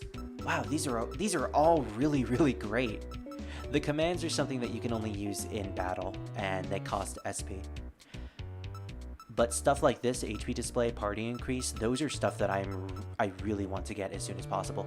Passive gains some SP when defending in battle. Dude, what is with all these great upgrades that I just unlocked? Man, I need more money. I need to get so much more money now. Alright, let's get out of here. Now that we have more space to work with, we're going to try to get as much sleepers as we can. So with Koishi, I think she's weak to guns, so we're just going to have Sumideko use the guns. Yeah, we're powerful enough to just kill her in one hit. I can see where they're coming from. It wasn't in the recent Frontiers update where the cards became a thing. The recent IDW comics did it too, and people were worried that it'll become forced. Well, my stance on the matter is that it's been a concept of Amy's character for the longest time that she uses fortune cards. It was even the thing that she used before she got the Pico Pico hammer. So it doesn't really feel like it came out of left field. To me, it just feels like, oh, they're incorporating something classic to Amy's character into her moveset again. I feel like because of the backlash, Sega is probably going to now incorporate both the tarot cards and the hammer in her moveset from now on. They're not just going to focus on one only. They're probably going to give her both of them, and you have movesets that are tailored to the cards and movesets that are tailored to the hammer. Like, I don't mind if her infinite glide is just her using the cards, because, you know, magic. You can explain the fact that she is hovering in the air with her just using magic. When it comes to her just doing normal attacks, she can just use her hammer, and that's fine. Whoa. Okay, not gonna lie, I did not expect to see you this early. I also did not expect you to be right next to Cherno. This is a weird screenshot. So this is Gengetsu. She is the innocent little devil. She was the second extra stage. Yes, second extra stage boss of Touhou 4. If you remember, I played Touhou 4, and I only got to Mugetsu, the Ice Milk Magic Maid. This one is really difficult. This is apparently the hardest extra stage boss in the entire franchise. There is a reason why they call her attack, her final attack, if you manage to get to it, Gengetsu's rape time. So, seeing her this early in the game, right next to Cherno, is, not gonna lie, it's kind of a bit of a whiplash. Also, Cherno is kicking my butt, apparently. Yep, alright. Well, that's unfortunate. To be fair, we are weak to ice. And now that I think about it, Sumeriko lost experience. Yeah, now that I think about it, we're weak to ice. We should probably fix that. Now, I keep pressing confirm. That's what people want, Spirit. People don't want one or the other. They want a balance. And unfortunately, I don't feel like Sega will probably do that. Well, no, you know what? That's what I would have said to the early Sega. Now that they have a new team on their hands, and it seems like they're really taking fans' opinions to heart, but not too much to heart, to the point where they end up using bad ideas that the fans want. I feel like this can potentially lead to, you know, them possibly incorporating Amy's moveset to be balanced. Alright, so we're going to go back to the ice area. We're going to try to get Letty Whiterock, either Letty Whiterock and Cherno, and we're going to just add them to our party, and then I'm going to head to the Kappa machine to gain their affinity. We want to get rid of the ice weakness that we have. The sooner we can do that, the better, because I don't want to encounter Gengetsu. Damn it! I shouldn't have said anything. Okay, screw it. We're going to defend with Sumireko. If we defend, the weakness won't hit us. Why is everybody always fucking complaining? It's because people like to complain, Scar. You know what? I'm complaining that you're complaining. I don't like it that you're complaining about that, Scar. What do you think of that? Huh? I'm sorry, don't leave. Can we mind break the mind breaker? I'm assuming not. Yomi. Well, that pretty much proves it. Yeah, you know, should have seen that coming. We're gonna try to use Agi on you. And at the very least, weaken one of the Chernos. Satori, you can't really do anything at this point besides healing. Piss me off. Be grateful they did it to start with. And it is a great game. Like, what the fudge at Amy, not Shadow, not Skirt. Well, here's the problem, Scar. Skirt is never coming back. It's just people really like Amy and they want her to have her cards. Again, it's just a debate that I constantly heard at this point, so I'm kind of indifferent about it. I see where people are coming from, but at the same time, she was fun to play as anyway. Oh, she's weak to guns, apparently. Why am I clicking this here? I have no idea, Scar. I don't know why you are clicking those hearts. Apparently, you love me. I'm going to take it that you love me so much, Scar, that you just want to constantly click that heart no matter what. Alright, Cherno, what are you going to do? Icicle Freeze? Okay, that's not Icicle Freeze. Oh, Perfect Freeze! Also, when I said Icicle Freeze, I meant Icicle Fall. Eat! Perfect Freeze can get me sometimes. Alright, there we go. It's Cherno, it shouldn't be that difficult. Also, for those who weren't there in the first part, what I'm doing with this game is that I'm using a controller to move around and choose my options. And that... Oh, Mugetsu. Okay, so we have the other sister. The Ice Milk Maid with Ice Milk Magic. I'm using the keyboard to do my movements for when I'm in the shmup sections. Because I prefer to use keyboard when I am fighting as like I would in a normal Touhou game. Izani. You know, I kind of hope she has a skill that involves milk. And not the kind of milk some of you are thinking of. Although I wouldn't mind that either. The first maid of the franchise, too. I think she really was the first maid character who actually appeared as a boss. Alright, Love Tap. I think we got rid of most of her health, so let's try to hijack her. Let's try to hijack the maid. Oh, yeah. Oh, you son of a bitch! They brought in her pattern from the actual game. Micro-dodging! Micro-dodging! Oh gosh, how difficult would this have been if she had max health? It's a good thing the hitbox is so forgiving in this game. But I guess this also answers my question on whether or not PC98 characters are in the game.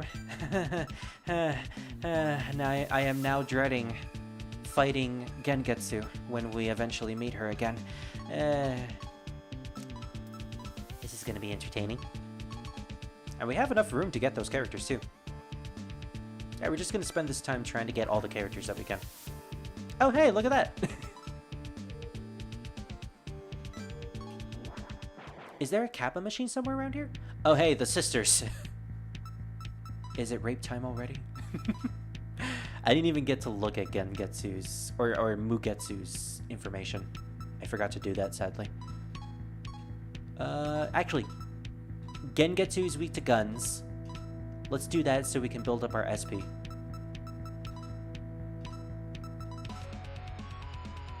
Now, if I remember correctly, Mugetsu was weak to fire. Or not, she wasn't weak to fire at all. I'm sorry, Scar, but the maid is not weak to your girlfriend. This is unfortunate. This is very, very unfortunate. What about Ajira? You just need to take a good bath and relax. I mean, that's fair. I hope you do, Scar. I really hope you do. You deserve it. You've been working a lot recently.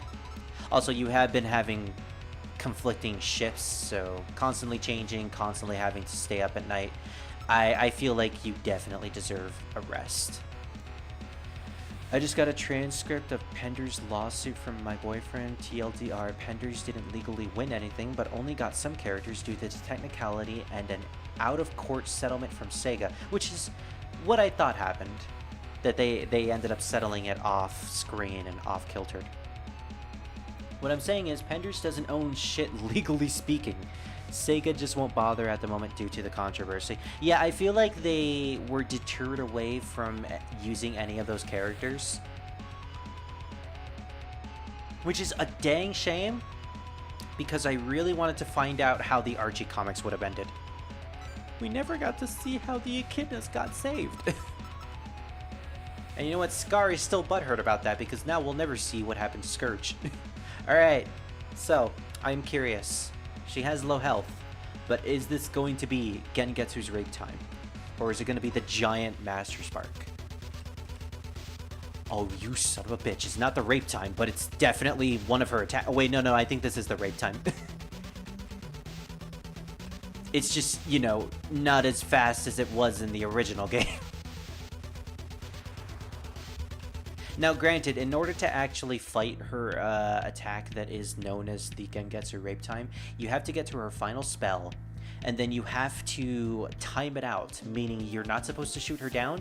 You're supposed to let her timer get to the... Oh, did we just warp around to the other side of the screen? You basically just have to let her get down to low time, and then everything just goes so fast that you can't do anything about it. I will never fight her. I will never fight... Well, never say never, I guess. There's a possibility that I may end up fighting her eventually. I want Scourge, that's all, but I will keep it in my memories. I'm sorry, Scar, but Penders is suing your memories, so now you can't actually think about Scourge anymore. Scourge is forever away from your memories as well. And that is when Scar will riot. I still haven't found her weakness, sadly. But I guess it really doesn't matter.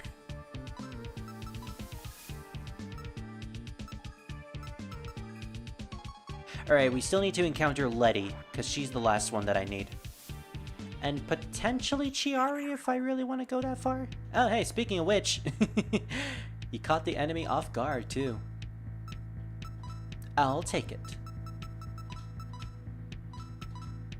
And I'll just defend it with you, Satori. Want to know what royalties Penders was asking for? $2 for reprints of issues he's worked on. $2 and Archie wouldn't budge. Wow, that's... You know, I kind of feel bad for the guy at that point.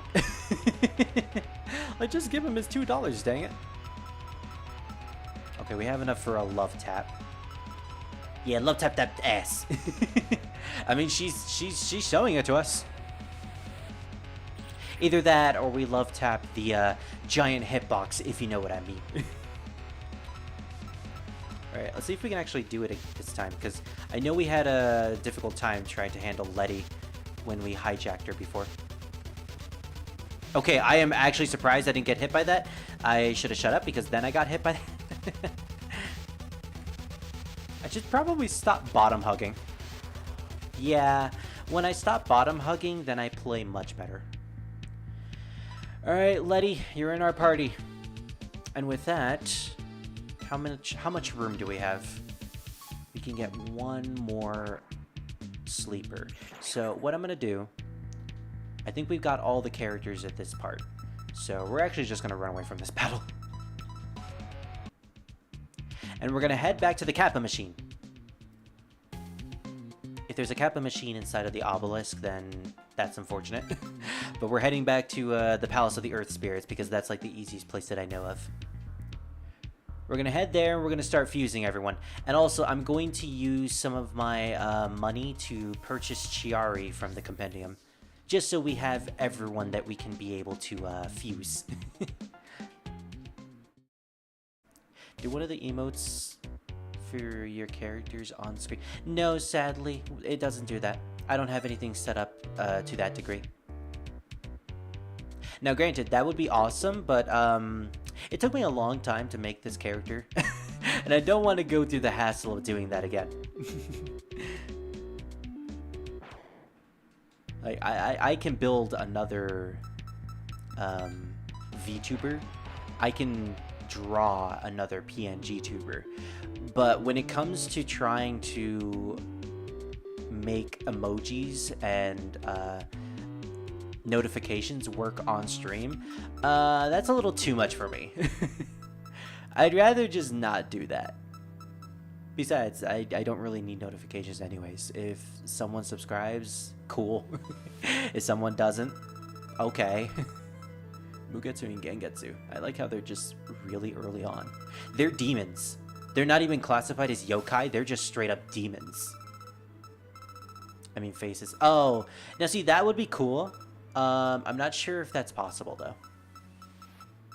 Where's Chiari? She's probably at the lower levels because she's a new character. Kadama. There's the little ghosty ghost. That is basically what Druid is at this point. Oh, there she is. Yeah, it's because she's a new character from Touhou 19. That's why she's all the way at the bottom. Alright. We will download, save her. Because we actually do need her.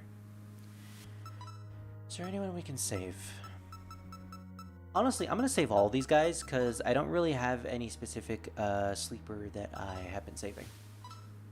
Yeah, alright. I'm glad that there's a compendium system in this game. So without further ado, let's see what type of new sleepers we can make. So Byakuren, Yoshika, the Jiangxi zombie. The one who is in like a weird master-slave relationship with the necromancer, Sega. Speaking of Sega, wow, Sega, I didn't know you liked your franchises being zombies. It's pretty much what most of their franchises that aren't Sonic, Yakuza, and Persona are. When you really break it down. Huh, there's nothing new that we can make besides Yoshika. Alright, well how do we even make Yoshika to begin with? We can use, well we can use a lot of characters actually. Mugetsu turns into it. Gengetsu as well. Letty, not really.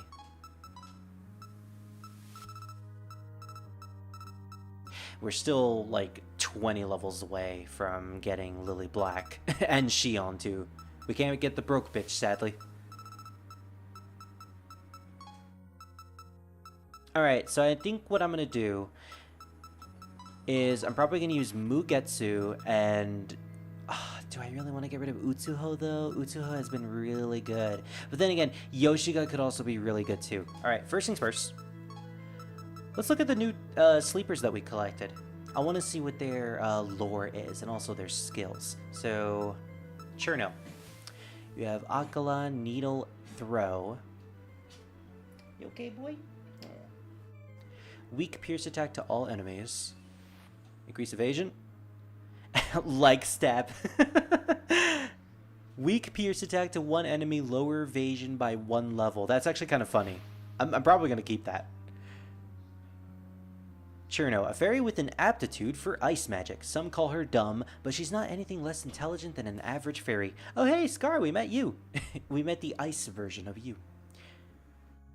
Dude, you know when you change your character from Naruto to mad, happy, and was banging? I know, I can't believe you said Naruto either.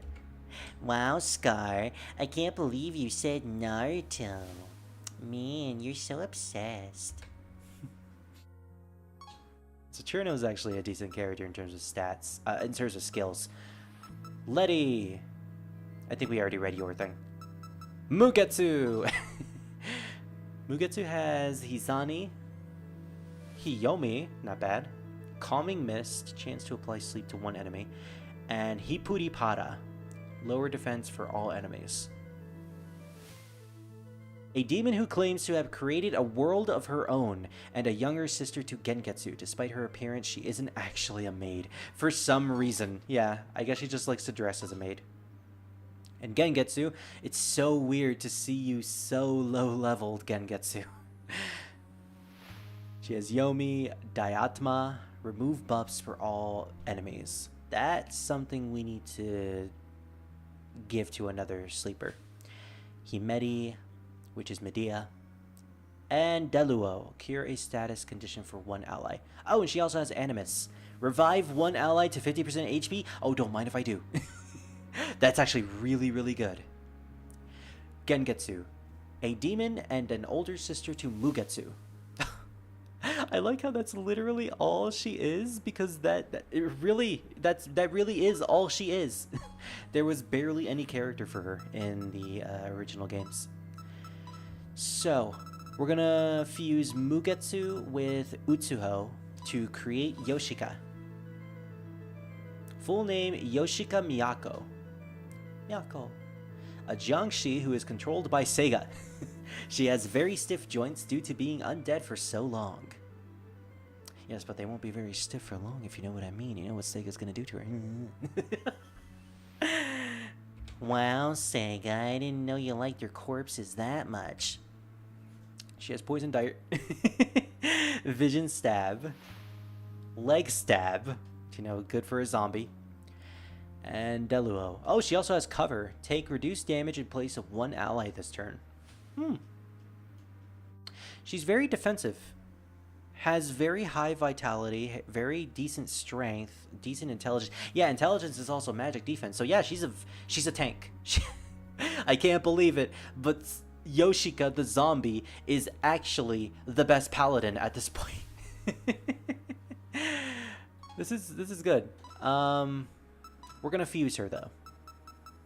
She doesn't have any sort of elemental coverage, sadly. So what are we gonna give her?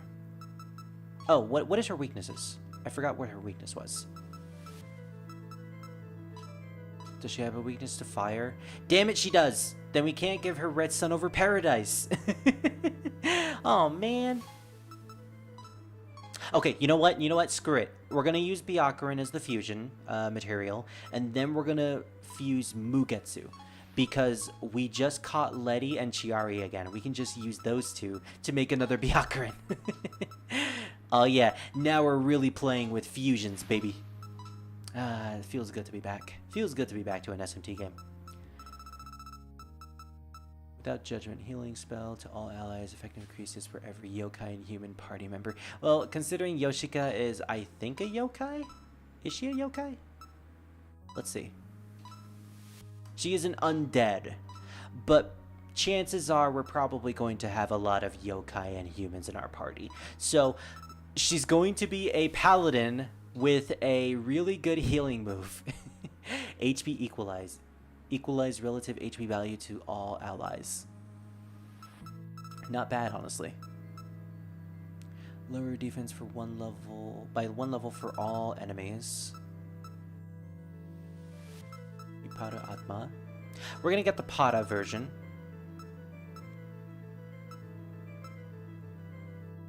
And then we're gonna get the attack here. She won't get any sort of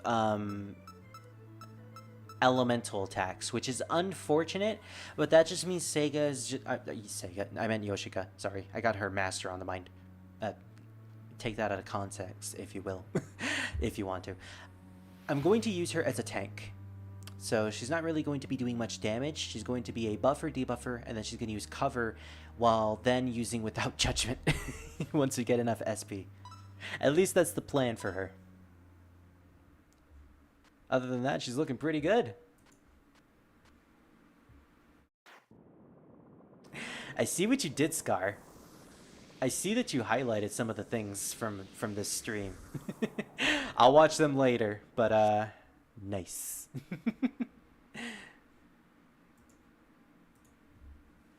And fusion complete. We now have Yoshika. We now have a zombie.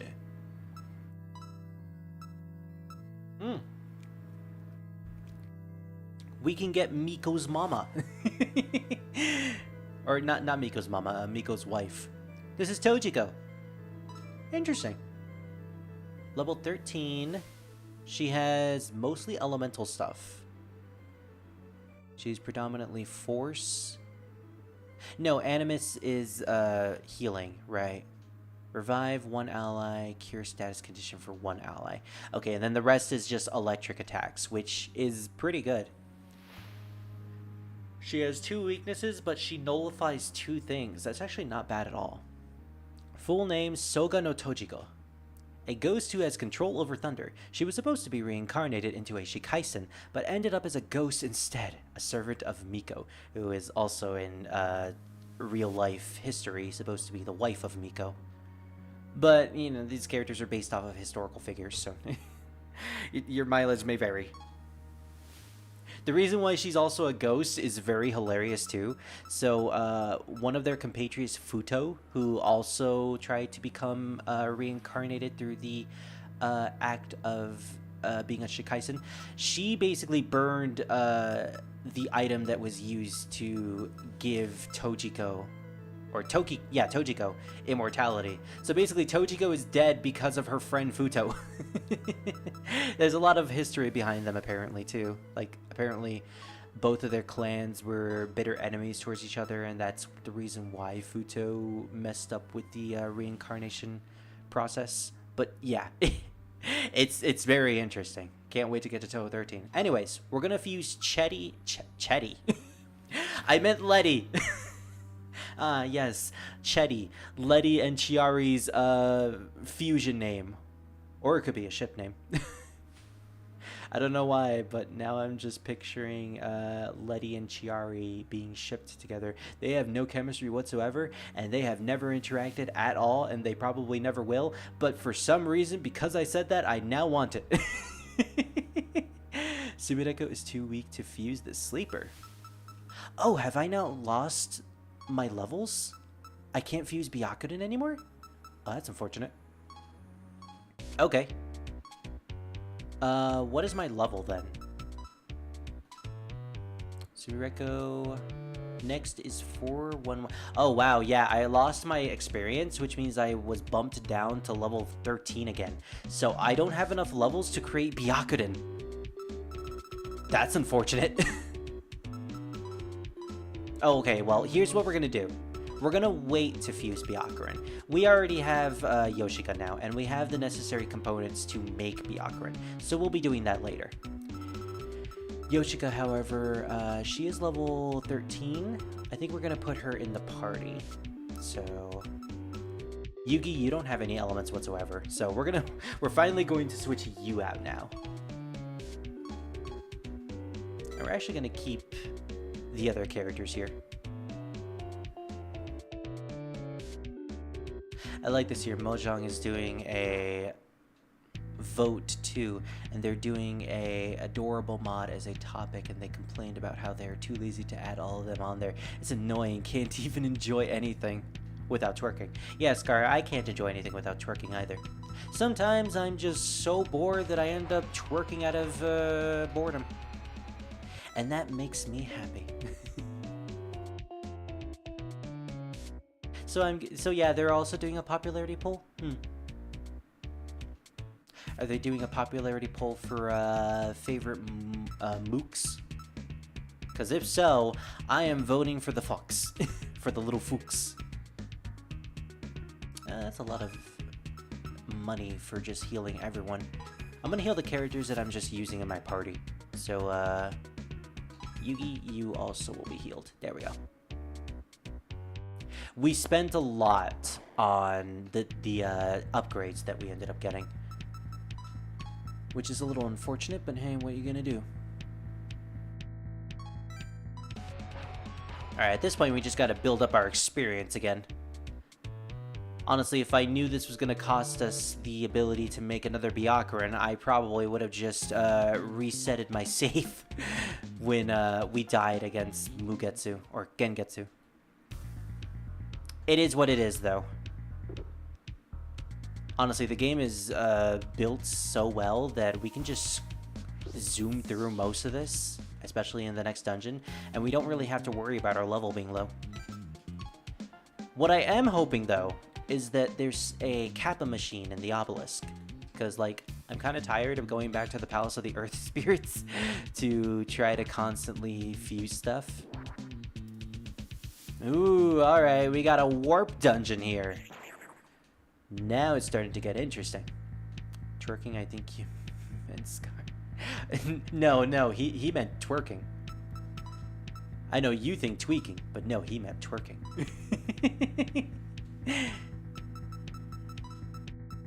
Mugetsu, I forget what you're weak to. Dang it! I keep forgetting what these characters are weak to for some reason. Yoshika, you're not going to do anything. You're just going to do a normal attack. Mostly because I want to conserve your MP for later, when we really need it. Okay, love tap, defend. Yoshika, you're going to attack. Let's see if we can try to hijack her. As to be expected, Yoshika's also pretty slow. I mean, it's almost like she's a zombie. Oh gosh. I forgot what the spell was, and I was blinking right before it started. Again, thank you, very forgiving hitbox. It is so tiny in this game. I love it. Oh, look at that. He, yeah. Nice one, Scar. Alright.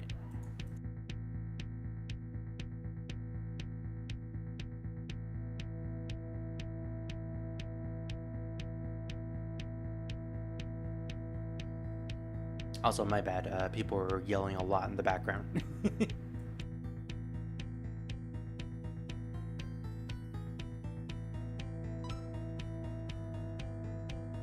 So now we got Mugetsu back again.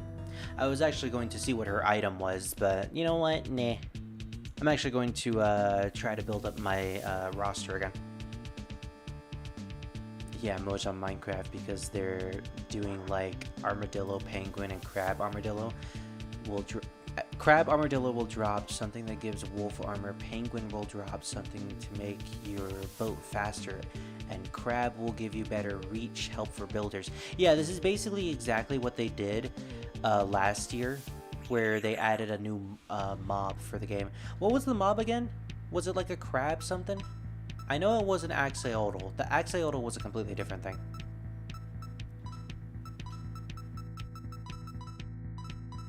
But I like the fact that Mojang does that. It allows people to it incentivizes people to go out of their way to vote for their favorites and potentially get new things added into the game.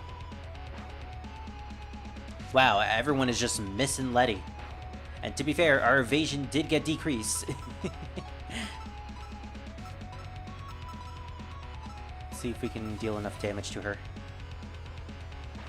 Damn it. Alright, here's what we're gonna do. Sumireko, you're gonna use Agni. Let's hope that's enough to kill her. And Parsi, you're just gonna heal everybody. Wait, no. We can't have our zombie be running. She can't run at all. Yoshika just starts running and then she just topples over like a fainting goat. Oh, poor Yoshika. I actually feel kind of bad for her. Oh man, this pattern is so easy. No matter what game you play. I say that, but then I got hit. It's still pretty easy though. As long as you go into the open parts of the spell card, you're fine. No matter what game I play, Perfect Freeze is always easy to fight. Touhou 6, this game, Library Survivor, it's always easy. Alright, so new section. This dungeon is totally not going to be annoying at all. You know, I'm kind of glad that I went to the end of that hallway and it didn't end up being a pitfall, because a pitfall would have been absolutely horrible. Alright, I didn't actually pay attention. Okay, wait. Gengetsu, you are weak to guns. That I do remember. Meanwhile, I'll just burn the rest of these guys. Burn, burn. To one enemy. Honestly, I should just put Yoshika in the front row.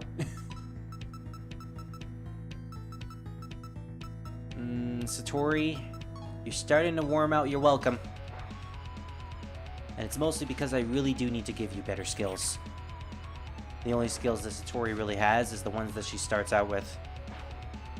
And again, it's not really doing much for her anymore. I'm going to go. You have a good one. Alrighty, Scar. You have a good one. Yeah. Pixel things, I don't know what you... I don't know. I know what you're talking about. Yeah, it was a while. I don't actually remember what they did for the last event for Minecraft. It was entertaining to watch it, though. I remember I watched it on Scar's channel. Because, like, he live streamed the entire event, and it was like, oh, okay, cool, I'll watch it with you. And it was certainly an interesting day. Okay, I'd rather you not kill me. We're gonna heal. And possibly try to kill Cherno. There we go. At the very least, one... fine.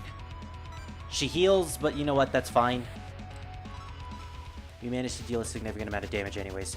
Oh gosh, I am scared for my life. Oh, you know what? Junko's probably got to be in this game. And I am dreading whatever Junko's spell is going to be. Micro-dodging everywhere. That's going to be the worst thing ever. I got a T! This part of the Touhou streams has been brought to you by the letter T. So what does a T do? Restores 20 MP for one ally. Dude! Finally! We got something that can restore MP. Nice. That's something we've been needing for quite a while.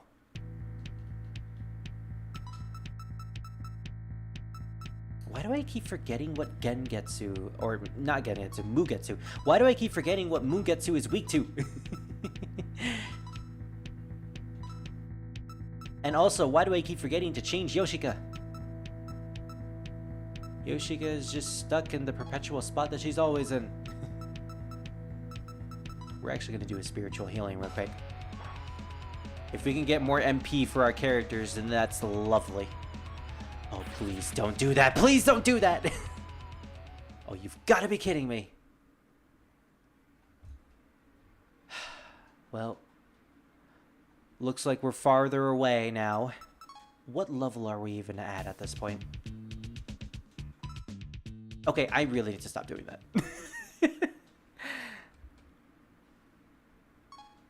Let's get out of here. My battery was that low anyways. Level 12. Oof. That's 2 levels away than what we're supposed to be. At the very least, we still get to keep our high level demons. Yoshika's still there, thankfully. Let's see what we can buy. Honestly, I don't really need anything. The burner phone? Yeah, that's not really useful to me either.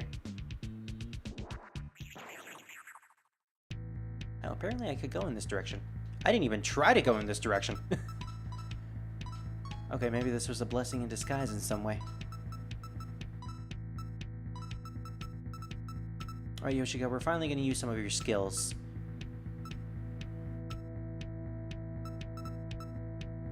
Let's try lowering the defense. It'll make the battle go a lot faster at the very least.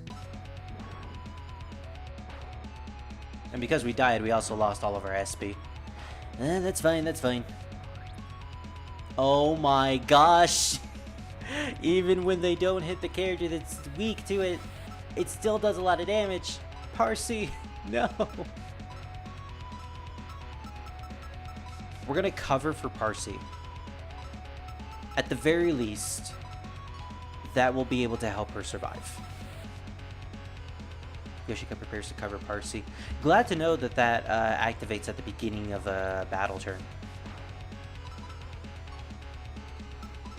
Okay, gun. We're not even going to try to hijack her. We're just going to get the experience. Get as much experience as we can and just continue on with it. There we go. They do get. They do dig. It's basically me right now. They do give a decent amount of experience, thankfully. It's not like we're really starving for some. Even when we end up dying. When we go over here, we end up getting warped back to that side. Yeah, that's sad. Hey, there's Letty again. Honestly, we're fine auto-battling at Letty. So if we go in this direction, it just takes us over here. Alright, I'm just gonna have to figure out the whole layout of the place again.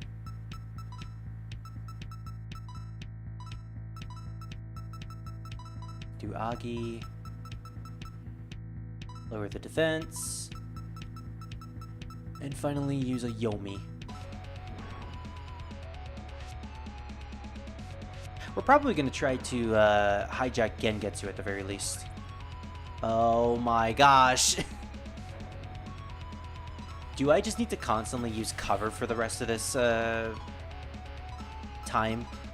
Because I feel like that's the case. Oh wait, we don't have enough MP to use cover. Because of course we don't. Screw it. Defend. We're not even going to take any chances. Well, they didn't attack Sumireko, but even still. Okay, this is what we're going to do. Love tap. Everyone defends, and Satori will use spiritual energy. Ow, even when I got max health, that's still nasty.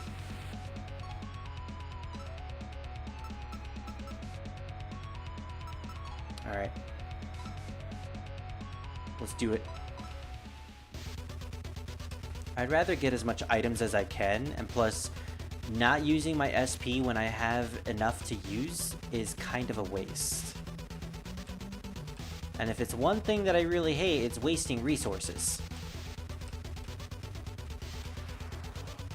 Unless, you know, I'm playing a gacha game. Then I end up spamming the resources to high hell.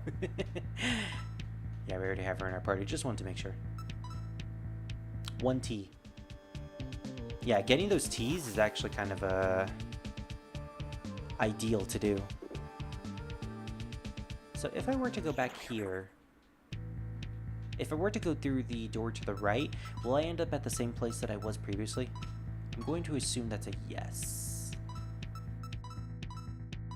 Cover does take a lot of MP, I just realized. So maybe that's not the best strategy for Yoshika, but it's at the very least something that will allow her to be a decent tank. Speaking of which, just in case, we're gonna make sure that she's okay. Actually, Satori's fast. We probably didn't even need to use the cover. Also, we were using Medi twice. Oops. I just realized that too.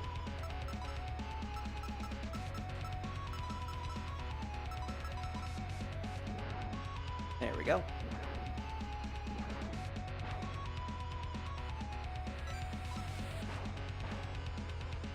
At this point, I don't mind. I don't mind just doing auto battle. All right, yeah, it does take us to the exact same place that we were previously. Good to know. Oh boy. This is usually the battle where we end up getting defeated a lot. All right, we're gonna use Agni there, and we're just gonna attack with all of our other characters. Because of Sumireko's unfortunate weakness, we can't really do anything with her right now. Although I will definitely try to take out Cherno as fast as possible. Yoshika, you defend. I can't have you dying on me. You're my tank. You can't die. I won't let you. But we can apparently let Parsi die. Damn it. Alright. That's bad. So if I remember correctly, one of these characters has the ability to bring back another. So I think it's Gengetsu who has that ability.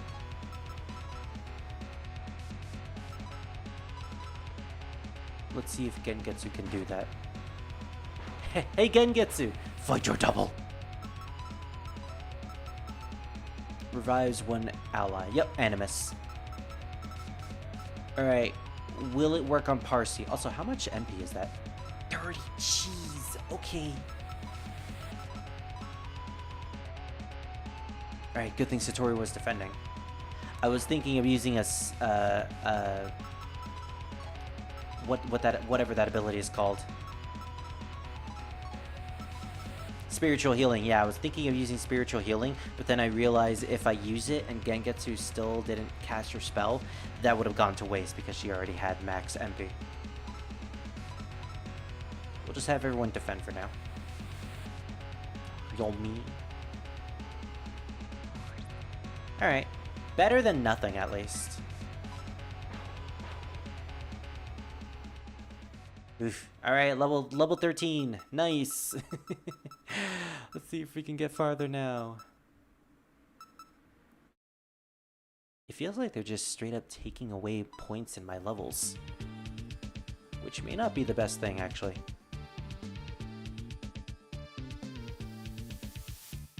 Alright, can we bring Parsi back into the team? I like Gengetsu, but she doesn't have many great skills. She's a beginner sleeper. And then we'll definitely have to re-heal our sleepers again. Does anyone else have any sort of healing items or healing abilities? Yes. Gengetsu, thank goodness, does.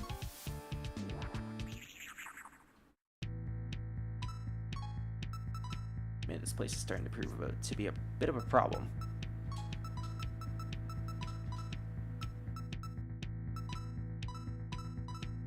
Let's do a spiritual healing. We're going to try to build up our SP as much as possible. I kind of wish it would absorb a little bit more than 47 points, but I feel like that would also just be overkill. So I get it. I get why it only takes that much.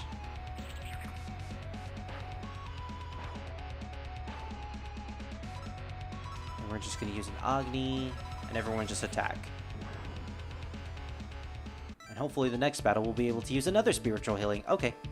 It's a good ability to have at the very least. And I just realized that that took us back to nowhere. And no, not the Silent Hill version of nowhere. It's the version that wasn't good.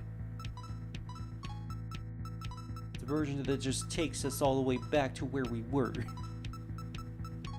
No, I can't use more of her MP. She barely has any as it is. Alright, if any of us get to low health, we're just going to use Satori to heal them. And I think we have our verdict. Oh, we definitely have our verdict. I really need to switch Yoshika into the front row. Alright, I'm doing it next battle. Well, that takes care of that Cherno at least. Satori, Thank you. I was waiting for you to do that.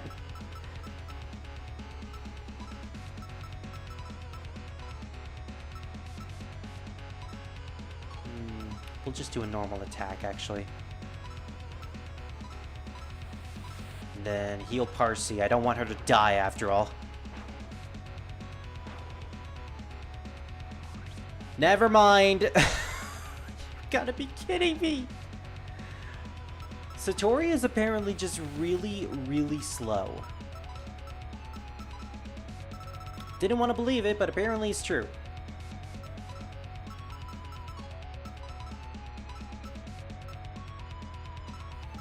Just keep Sumideko alive. We can't let her die on us after all. Okay. Heal Satori. Oh, we can't even use Animus. We don't have enough MP. Well. Oh, I have a plan. I have a plan. It may be a stupid plan, but it's a plan nonetheless. Spiritual healing. Satori's kept alive. Nice. We're gonna have Gengetsu get more MP.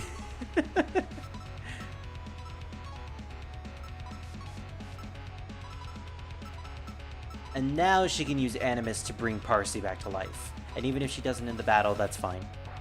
Yeah, that's fine. We can use it outside of battle.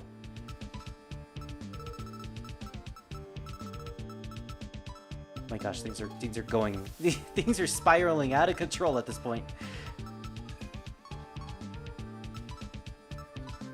I really should switch out some of my sleepers, like Satori. Satori is just... It's because she doesn't have many skills at this point. She's sort of kind of warming out her welcome. But you know what? The way this game works is that if you really wanted to, you could make any character in the game as viable as you want, as long as you continue to use the whole sacrifice gimmick in the Kappa machine. You know, basically just feeding them other sleepers to increase their level. And then having them inherit really good skills. That seems to be like the best way to find a character you like and then build them up for endgame. And that's probably what I'm going to do for someone like Marissa. At the end of the game, I probably will just find like my ideal favorite characters, take them to the end game, and just, you know, try to level them up through sacrificing and all that. It'll certainly lead to a more fun time, in my opinion.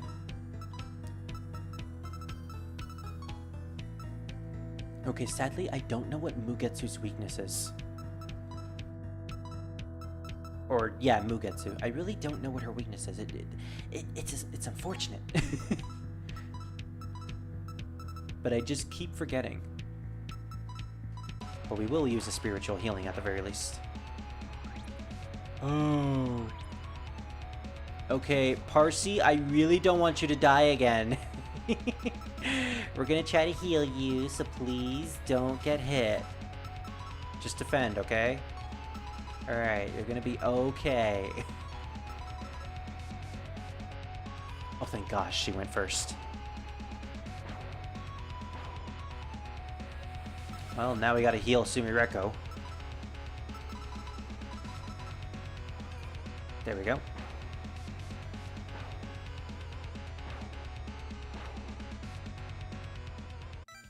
Alright, at this point, let's see. Mugetsu. Weak to mind. Finally, I now know her weakness. She is weak to the thing that Satori has, which is actually kind of fitting. Satori is finally going to be useful. Yay! And now we get into a battle where the maid doesn't even show up. Because, of course, it's never that easy. Oh, wait, I actually want to get rid of Cherno first. I want to see what Letty has in terms of items, because I actually haven't hijacked her yet. If anything, I'm hoping that it's good. Kala. Ooh, nice crit.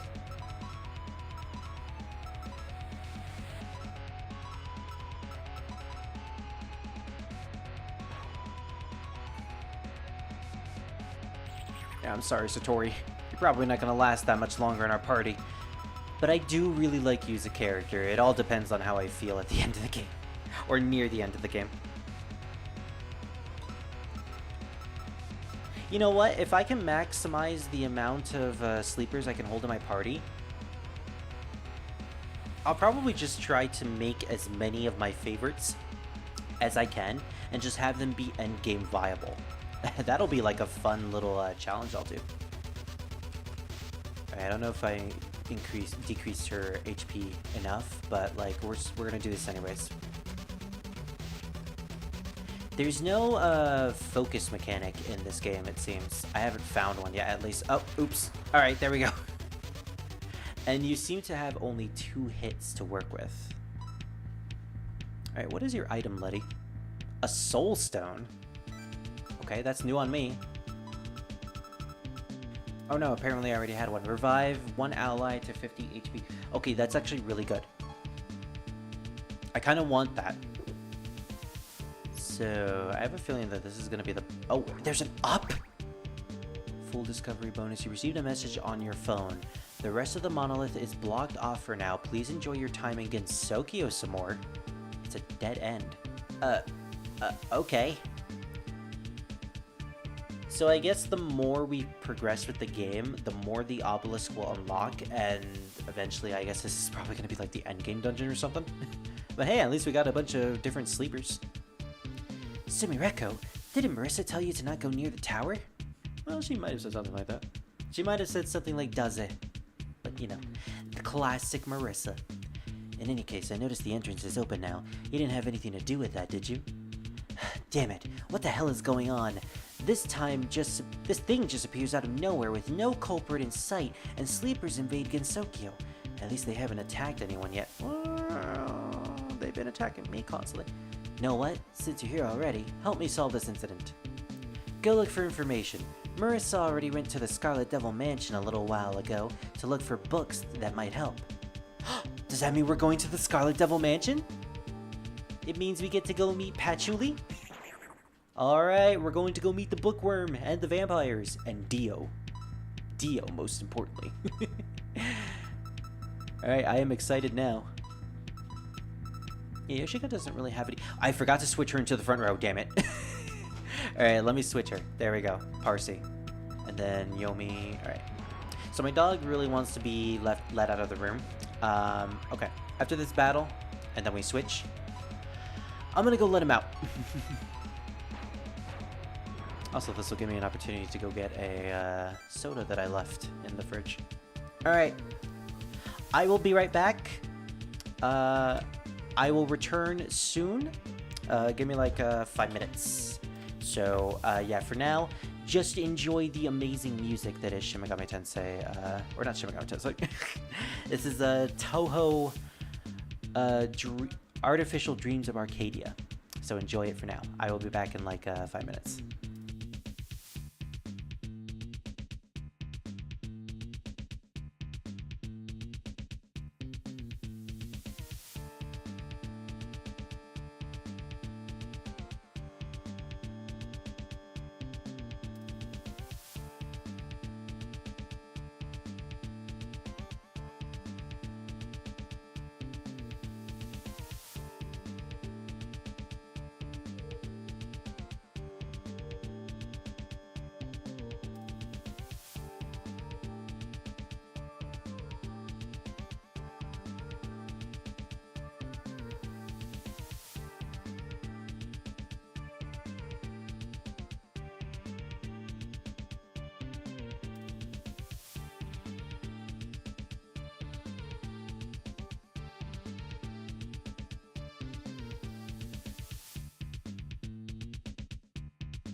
Okay, I'm back.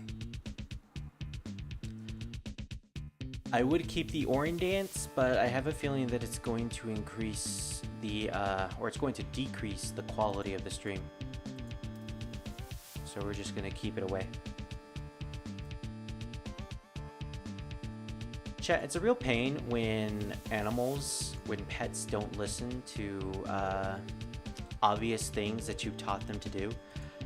Like, I've taught my dog to not walk outside of the fenced area of our home without my consent, without me being there, because we live in a pretty bad neighborhood.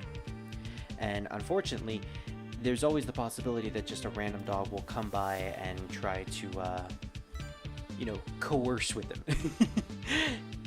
In a weird way of saying it. And like, this is apparently the one day where when I'm not supervising him, he decides to go out and explore on his own out into the street. And I'm like, no, don't do that. So for now, he's essentially punished by not getting any more treats for a couple of hours. Yeah, that's right, boy. You finish the rest of your food and your water, you're going to be stuck in here.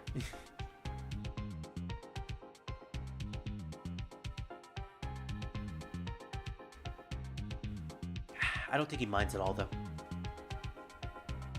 I also managed to get my soda right before it became frozen solid. Because one thing that I'm not a really big fan of is leaving a soda in the freezer for too long and then it becomes completely encased in ice. And like, that shit is really difficult to melt. Because then you gotta run it under hot water, and if you don't do that, then you just gotta like wait for it to melt, and that just takes way too long. It's just too much of a hassle at that point. So finally, we have access to the human village. Awesome. There seems to be a lot of buildings here, or not. They're also using the Touhou main leitmotif for the place. There's this medicine seller hanging around the northern part of the village. I'll be honest, she's creeping me out. She's affiliated with Help, so it's possible she's not even human. Oh, is it the Buni? Is it Tay? Whenever she looks at me, I feel sick and have to buy something to help with the headache. What a dirty trick. May or may not be Tay. Oh, is this going to be Hideo no Akiu's palace? It is! It's Hideo no Akiu. Oh my, who might you be? Ah, Sumireko Usami, correct? You were featured in Tengu newspapers a while back. I'm Hideo no Akiu. Has these two ever interacted with each other? I am trying to recollect on whether or not they would have interacted in any of the written works, and to my knowledge, I don't think Sumireko really appears in some of the mangas, at the very least in the Forbidden Scrollery mangas. I think she's more of a prominent member in the Wild and Horned Hermit, as well as the whatever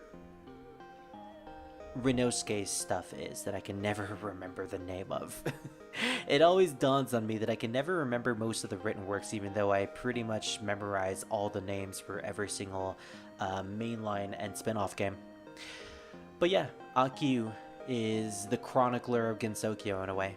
She chronicles all the events, and she is essentially a reincarnation of multiple different people.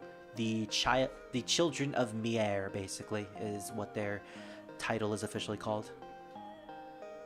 You want to learn more about this mysterious tower, Dreams monoliths. Is that what you call them? In that case, it appeared out of nowhere and without making a sound. So this isn't the first time something like this happened. She should know. She has extensive knowledge on everything in Gensokyo. That's right, Scarlet Devil Mansion. It's a western mansion that appeared one day in Gensokyo, near Misty Lake, or so the witness report said. True.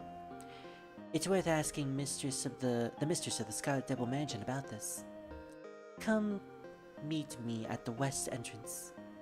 Alright, will do. Is there any reason to go back? Nope, okay. This is the Hidea estate. Or actually, is it Hidea or is it Akiu? No, Hidea is the family name. Akiu is her given name. So, yeah, that's pretty interesting.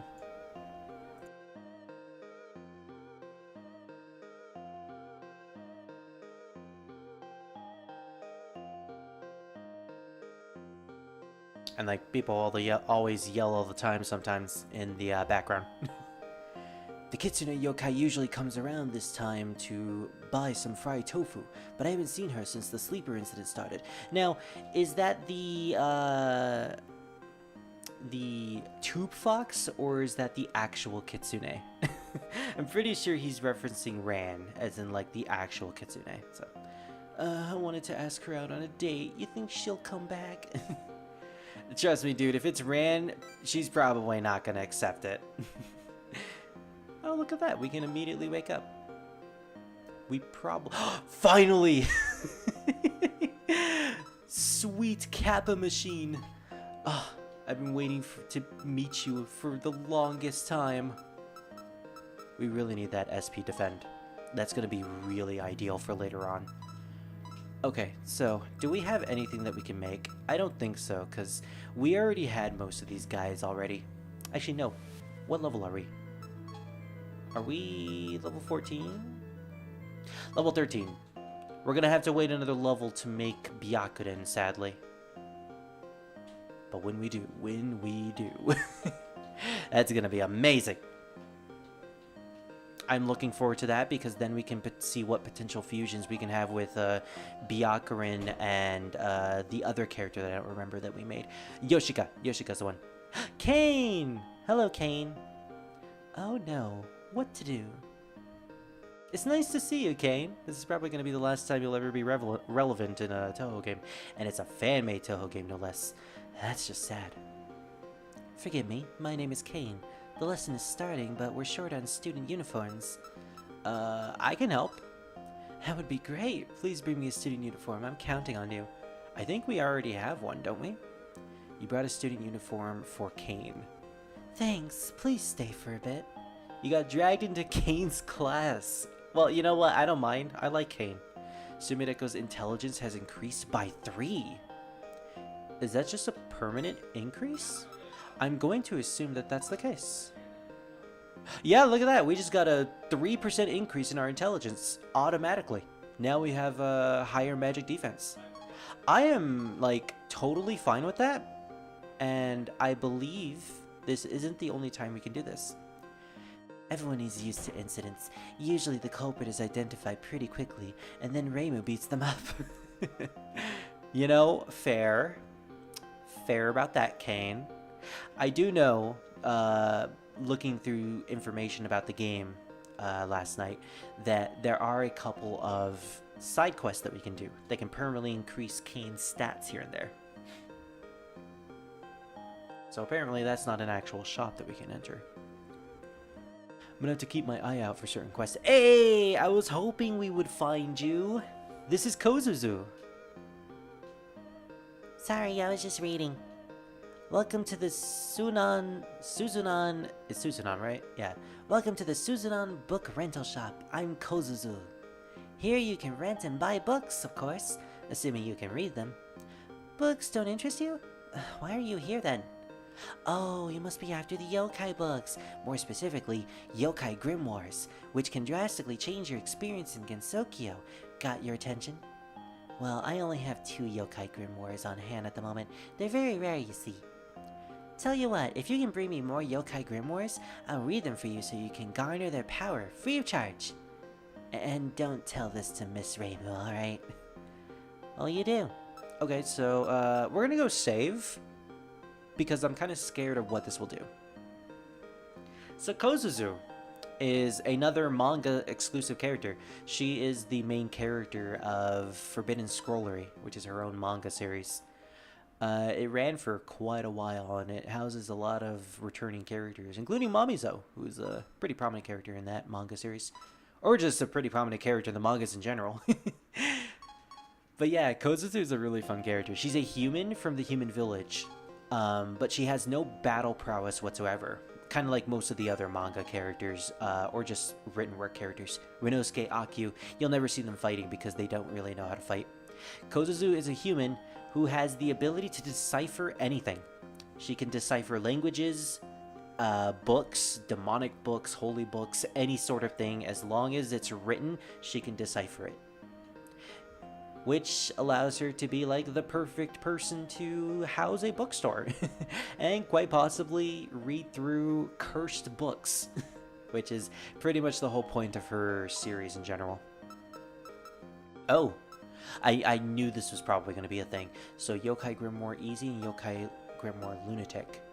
Enemies deal less damage. Oh, hey, this is not what I was thinking at all. I thought this was going to be like a boss fight. Enemies deal less damage. Ambushes no longer occur. Hijack patterns are always in their easiest form. Lunatic Grimoire. Enemies deal more damage and gain less experience from battles. So remember when I said there are you can do like a challenge run in this game where you don't decrease the health for enemies? Yeah, apparently there's a built-in mechanic for this that I had no idea was a thing. Is this just like a difficulty setter? You can make the game a lot more easier for yourself, or you can make it a lot more harder for yourself. That's interesting. Can you activate both? No, you can only activate one. Well, that's neat. Gain less experience from battle, or enemies deal more damage. So yeah, if you really want a harder experience, if you're doing like a new game and you've already played through it before, just use the Yokai Grimoire Lunatic. If you're having a hard time with the game, then just bump it to easy mode with Yokai Grimoire Easy. That's a neat mechanic that I actually really enjoy. That's cool. There's a lot of quality of life additions into this game, even with the whole difficulty setting. Children are playing near the entrance. You can't proceed. Please don't play so close to the entrance, or scary yokai will eat you. Eek yokai! Children ran away. Sorry about that. Take the north road from here. It'll lead you to the Misty Lake. Oh, and if you're ever confused about your current objective, please visit me. That about sums it up. Please report back to me when you're done. Alright then. I guess we have our objective. We gotta go and head to the Scarlet Double Mansion. First things first. I want to see if there's anything up north. No? Okay. I pretty much went to everywhere I need to be. Please visit the Scarlet Double Mansion and ask the mistress about her involvement in the incident. Scarlet Double Mansion is to the northwest of the human village. And that is where we are heading. So in terms of the locations in Gensokyo, I don't think it's ever been outright stated like where the locations of each game is. But there's like a basic guess on where certain locations are. Like I believe this might be the Bamboo Forest of the Lost. As soon as you step into the forest, toxic spores enter your lungs. You can't proceed in your current condition. Ooh, okay. What about down here? Is this the... Oh no, this is the Bamboo Forest. Then what was that? Oh, left might have been the Forest of Magic. Bottom might have been the Bamboo Forest. Okay. You wander the Bamboo Forest for what feels like hours. You somehow end up back at the entrance. Looks like we can't go through any of those locations. But I guess that also means we'll be heading to where the Lunarians are eventually. Is this Yokai Mountain? No, this is Miorin Temple. This is where Byakuran is. Miorin Temple is housed right next to the human village. Sometimes right next to it, sometimes inside of it. Again, we haven't got to Byakuran's game yet, but we'll get to it eventually. Oh, hello. Welcome to Miorin Temple. I absolutely adore her design. She looks amazing. I'm Byakuran. Have you come to listen to the teachings of Buddhism? Ah, you're investigating the sleeper incident. Of course. I, for one, think that no action is necessary. We must just learn to coexist together. But that wicked hermit below the temple doesn't agree. She just keeps attacking sleepers because they distract her from her meditation. How weak must her focus be? Will you go teach her a lesson for me? Let's go, I'll lead you to the cave. Oh, okay. Unearthed Miorin Temple. That wicked hermit resides in the great mausoleum, deeper in this cave. Just tell her to keep it down, okay? Better yet, tell her to stop attacking those poor sleepers. Alrighty, so I guess we just walked into an optional side quest. If this is an optional area, then I wonder if we're going to encounter different sleepers here. So we're basically heading to the location of Touhou 13, which was the underground temple mausoleum where it housed Murasa! Captain Murasa to you. She is a vengeful spirit who has the ability to manipulate water and can sink anyone who she comes across. I love the fact that this game gave her the cape, which she normally doesn't have. That's a Touhou 17.5 thing. That's awesome. Minamitsu Murasa. She looks so good. Alright, we're gonna have to defend with everybody. I am not sure how powerful she is going to be. Oh, she used tackle. Even when we were defending, that still did 11 damage. Alright, let's defend again. We're gonna have Satori heal.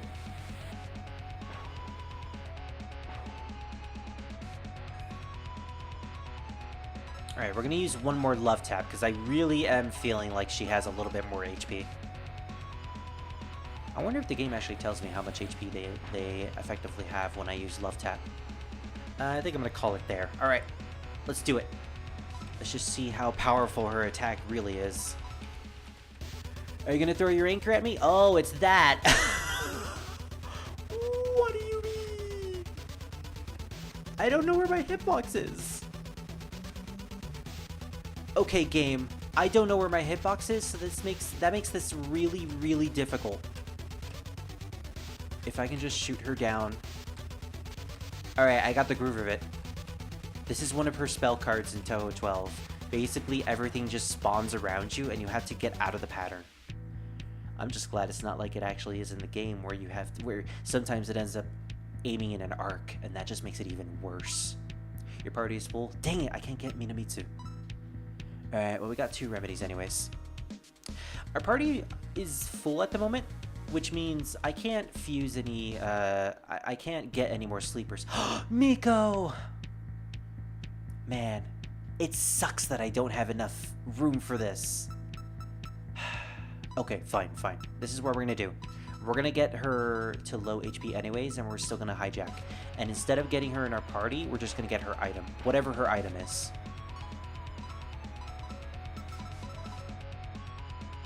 I want to at least see what we can get from Miko. Critical slash. Ooh. Alright. What is your attack going to be? Is it going to be Ikuruka Degu? No. It's going to be 10 Commandments, I think, is what the spell card is called. It's a form of it. It's a form of a lot of her spell cards, actually. Most of her spell cards do act like this. Honestly, I would have been better if I just stayed at the center of the screen. Alright, well, we managed to get Miko anyways. 7-star sword. Which I think is the sword that Cao Cao wields in Chinese mythology, or just Chinese history in general. That is significantly better than the Oni Bone, which is great. We have been needing a better weapon recently. Okay, well, now that I know that we don't have enough room to do anything, we're just gonna see what we can do in terms of fusions. Do we have anything new that we can make? Kawakuma? Wait, where did Kawakuma come from? Right, Tojiko as well. Yeah, there's a lot of characters that we were able to fuse, but I just wasn't paying attention, apparently. Is there anything down here? No.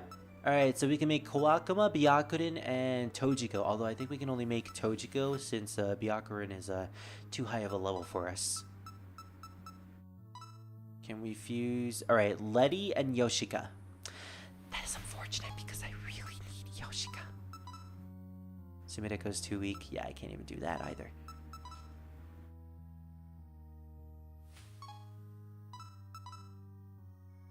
Well, okay, let's go to the database. And let's save Yoshika.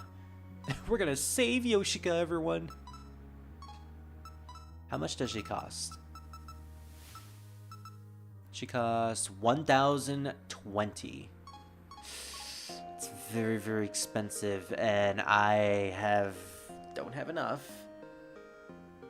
I'm trying to debate, should I get her? Should I just bite the bullet and get Yoshika? Is there another way I can get Yoshika? I'm wondering. There might be another way I can fuse Yoshika. You already have your... yeah, I know, but I just want to see if I can fuse her into something else. Oh, well. You know what? I'm just going to bite the bullet. Yoshika's nice, but I really want to get more sleepers. So we're going to make room and fuse Tojiko. Puriatma? What is Puriatma? I need to actually know what this spell is in order to figure out if I want it or not. Electric attack. Increases defense by 1 level for 1 ally. So I think we have something that's better on Yoshika. So if we can get that. Yeah, actually, we do have it. Nice. We can get cover. And then she has thunder. She has healing. She has revival.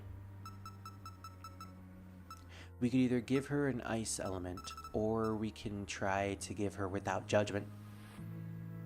And without judgment is great, but unless it's a tank, unless it's a character who can tank a bunch of hits, it's not really all that ideal.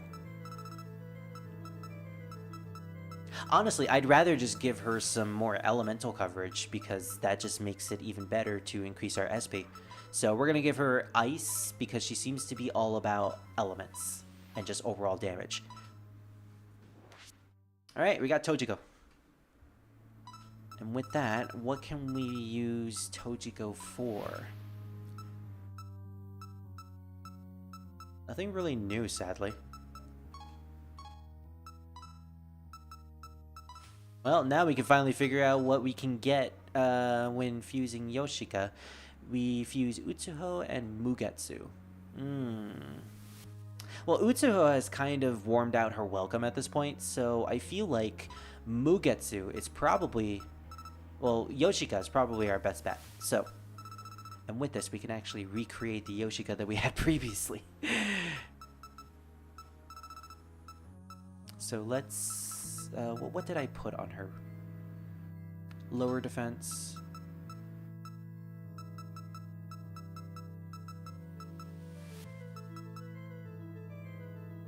Evasion for 1 ally, weak electric, weak mind.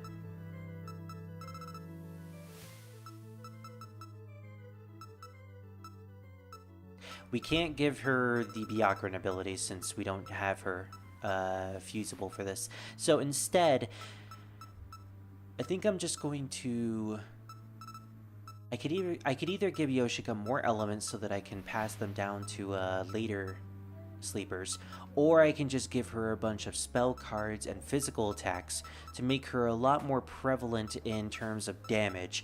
I'm not actually sure what I want to do though, because either way, I mean, at this point we're probably not going to use Yoshika as much as I wanted to, which is kind of unfortunate. Let's give her Vayu Atma. And then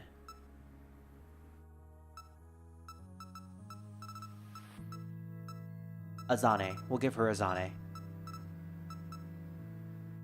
Actually, no.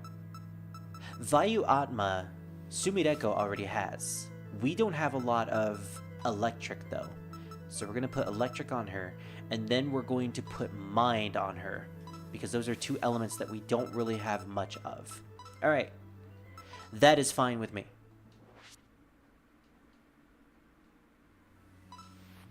Now, in terms of Yoshika and Tojiko, not much. Good to know, at least.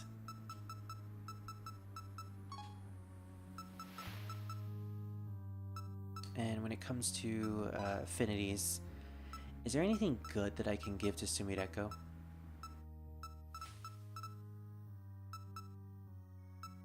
I like the absorption of fire, but her weakness to mind is kind of unfortunate. Also, she wasn't weak to ice, apparently. It was just mind. And I think it had to do with Sumireko having low intelligence that caused her to take a bunch of hits from magic attacks. So I think now our best bet is to probably focus on intelligence to make her a little bit more tanky to survive a couple of hits here and there. But in terms of elemental affinities, I think we're good. Like, everything looks fine at the very least. As for skill transfer, we haven't really gotten to a point where I ideally want a specific skill. We can wait off of that for a while. And plus, we're saving up money to eventually get SP Defend. And when we can get that, things will definitely open up in terms of party compositions. But we'll do a quick save. Alright, time to readjust our party. I'm glad that we no longer have to go back to the Palace of the Earth Spirits just to fuse. Because that was starting to get pretty annoying, to be honest. We're actually going to put Yoshika in the front row. Satori, I like ya. But Tojiko will now be taking your place. If I remember correctly, Tojiko has access to healing, right? Or no, she doesn't have access to healing, sadly. Well, that's unfortunate. That just means that Sumireko will be the one that will heal, which I am fine with. I am fine with the fact that she's going to be the healer. I did make her a tank anyways, so it's kind of on me, sadly. Alright, so at this point, we should probably be able to encounter Miko and Minamitsu and be able to add them to our party. Speaking of, I don't actually know what level she is. That could be a problem. I also don't know what she's weak to, but judging by the fact that she's a water spirit, it probably is electricity. In fact, I'm going to test that out right now.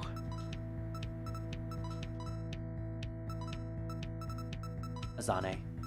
Finally, Yoshika can actually use an element. Sadly, she is extremely slow. Oh, I knew it.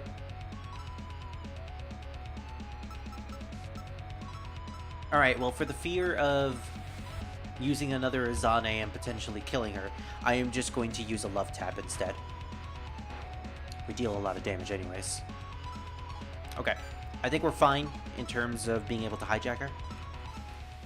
I remember that, wow. That was a good judge of the hitbox, apparently. Oh, gosh. Yeah, the hitbox is just really, really tiny in this game, apparently. I remember Murasa was the character I grinded a lot on when trying to play through Touhou Double Spoiler, which is one of the photography games. She was the boss that I got stuck on, and so her first non-spell was one that I just had to constantly play through to try to get right, and it was such a pain, but it allowed me to learn just how her mechanics work. Okay, so this is interesting. In this game, as opposed to normal S&T, where you need to be at the same level as the enemy demon to recruit them into your party. In this game, as long as you can hijack them successfully, you can get any high-level demon into your party whatsoever. So we have Murasa here, who's level 15. Meanwhile, we're level 13. Full name, Murasa Minamitsu. A victim of a shipwreck, she is a ghost who likes to sink ships, although there aren't many in Gensokyo. Yeah, there's not even an ocean in Gensokyo. Myorin Temple can have two forms. Its another form is a... Wow, that's a weirdly worded sentence. Its another form is the Palanquin ship, which Murasa is the captain of. Yeah, so she is the captain of the ship, the giant ship that can fly into the sky, that can also transform into the temple that Byakuren is housing in. It's kind of funny. So she has Elephant Kick, Tackle, not bad. Love Tap, you'll love to see that. Hikala, Weak Ice Attack, and Undertow, lower evasion by 2 levels for all enemies. Okay, that's not bad, even if it is a spell card. She is predominantly balanced with low luck. It's not bad. She doesn't have bad stats. And she has a lot of physical attacks and a decent ice spell. I'm digging Murasa. I think I might actually add her to our party. And maybe even sacrifice Satori to give Murasa the stats. The stats as well as the skills to effectively make her better. Alright, next up is Miko. Now Miko, sadly, I don't know the weakness of, so we're gonna have to wing it here. Is she weak to Agi? Is she weak to Thunder? Is she weak to Ice? Is she weak to defending? You know what? We're gonna have Tojiko we're gonna have Tojiko condemn. No, we're gonna have Tojiko defend. Oh, okay. Weak to Ice. Got it. We're gonna have Tojiko defend because, you know, she's fighting her wife or her husband technically, and you know we don't want the couple to fight each other. Okay, it's just not right. You know, it's kind of mean when you put it that way. We actually need to heal. Does anyone have a healing spell? Parsi, you have one. Good.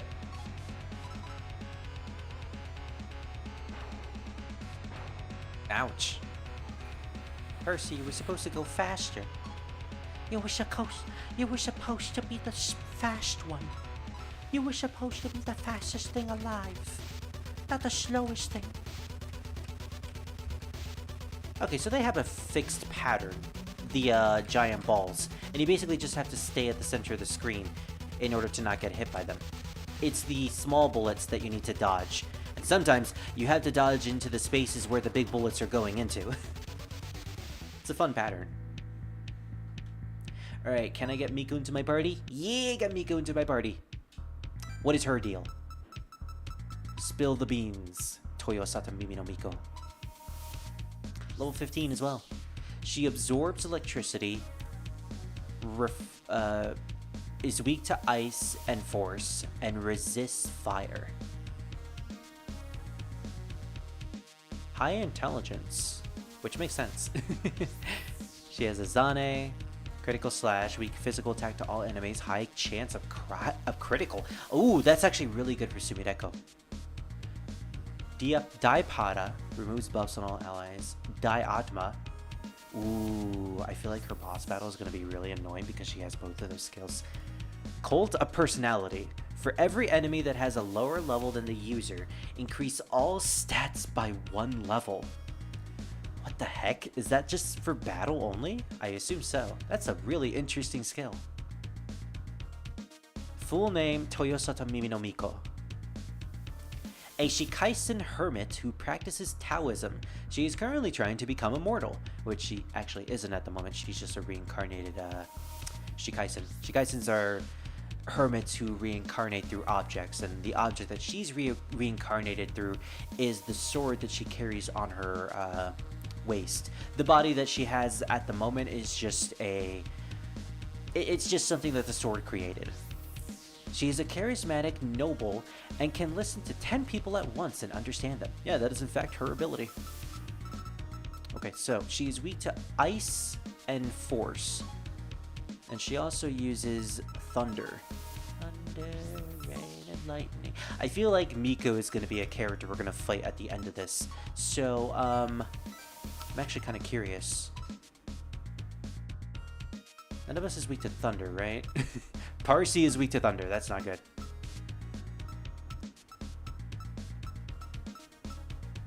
Tojiko is actually nullifies thunder. That's kind of funny. I see the correlation there again. Yoshika resists it. Murasa, unfortunately, is weak to it, and Miko straight up just absorbs it. Okay, I think I know what we're gonna do. We're gonna explore the rest of this dungeon real quick. I was kind of hoping that I wouldn't run into the boss, thankfully. Alright, let's try to be careful when we enter rooms. I want to see if there are any more sleepers in this area.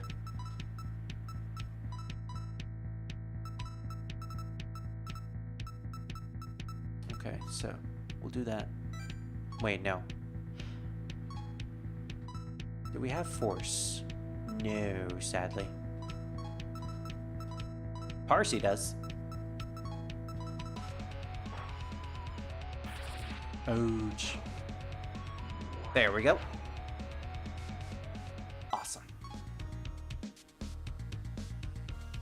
Yeah, we're gonna stop pretty soon. We're gonna head back to the human village, and we're gonna basically just try to figure out our setup. Murasa, though,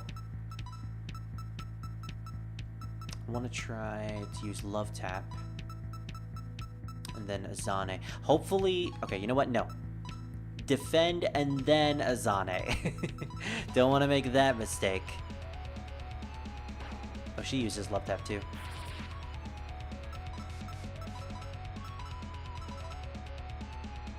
Alright, make her difficult to fight.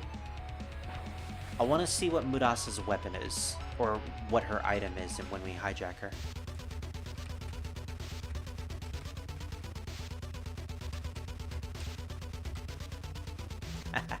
I actually really like this pattern. It's fun. Now that I figured out that it is indeed, in fact, this pattern, it's fun. Sometimes it can get a little annoying to get through, though. But by and large, it's really fun to just try and squeeze your way into and out of the bullet pattern. Alright, what do you give Murasa? 2 remedies? That's actually okay. Especially since they cost a lot in the shop. I haven't really used the shop for anything except for antidotes, and I only bought a small margin of them.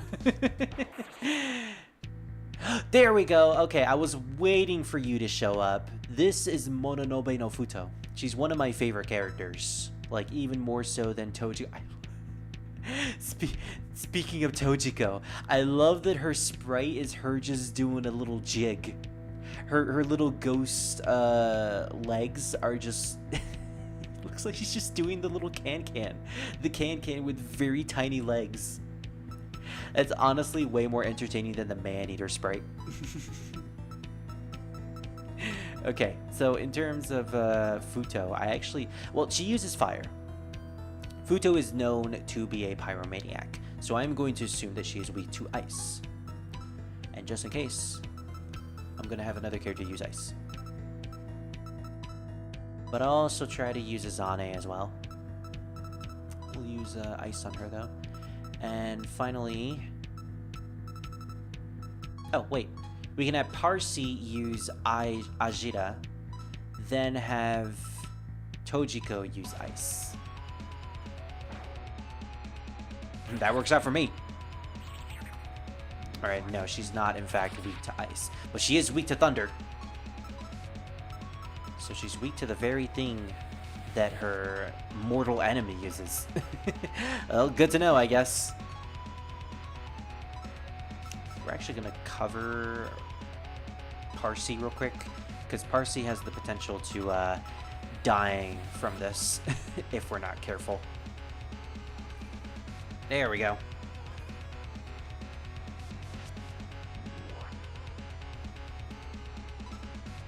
Oh wow, they're really trying to survive, it seems.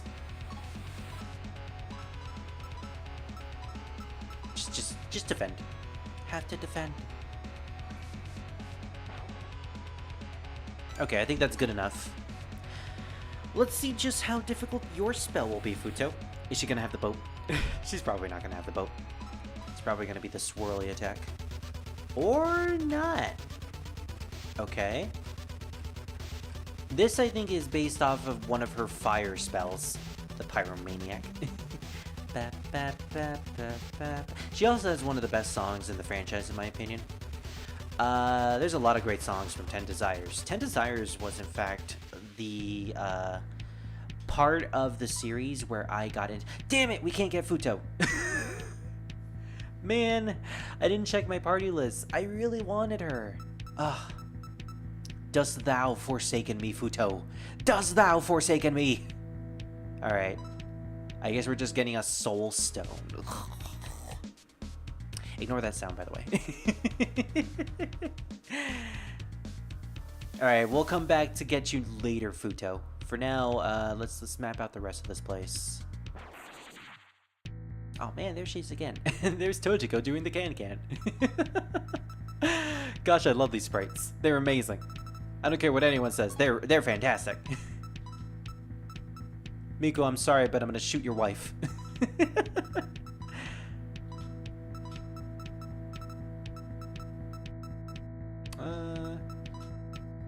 She weak to fire? That would be funny. That would honestly be really funny if she was also weak to fire. Because... oh gosh, excuse me. Alright, so apparently she wasn't weak to fire. Or no, she was. It's just I ended up using thunder for some reason. Why did I use oh wait, I used a gun and then I used thunder on her. I don't get why I did that. Alright. But yeah, it would be funny. It would have been funny if she was weak to fire because, like, you know, she basically got killed by Futo because, you know, her pot got destroyed, but Futo, you know, is associated with fire and all that. It's a funny, it would have been a funny little quirk.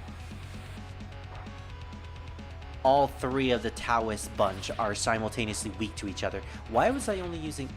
Oh, was she using cover? That's probably what she was doing. Honestly, I don't know why she was absorbing stuff. Alright. Wait, no! No! What's this have become again to distract me from my studies as Taoism? Oh my, you're Sumireko, right? Apologies, I'm Toyo Satomimi no Miko. Byakuran sent you, asking me to stop attacking sleepers? That's a problem. Sleepers might be silent, but they're still a nuisance to my studies. Wait, you can control them? This might be interesting. Come, show me what power sleepers possess. No! I actually meant to go back. I needed to go back. Oh no! I didn't think that would lead straight into Shikaisen. Or not Shikaisen, whatever this place is supposed to be called. Senkai, I think this is Senkai. Anyways, this is the Great Spirit Mausoleum. No, this is the Great Spirit Mausoleum, right? Senkai is a completely different place. But anyways, we're fighting Futo. Or not Futo, Miko. I'm so tense. Look at our health. We are super low. We're just gonna try to keep ourselves alive. Himedai. Oh, this is unfortunate. Alright, we're gonna have to make this count. Sumireko is going to be healed. Everyone else, you're dead weight. Maybe. We'll see. Asane. Well, there goes Parse. And there goes Yoshika, too. Alright, well, first things first. Lowers the defense. Increases the defense.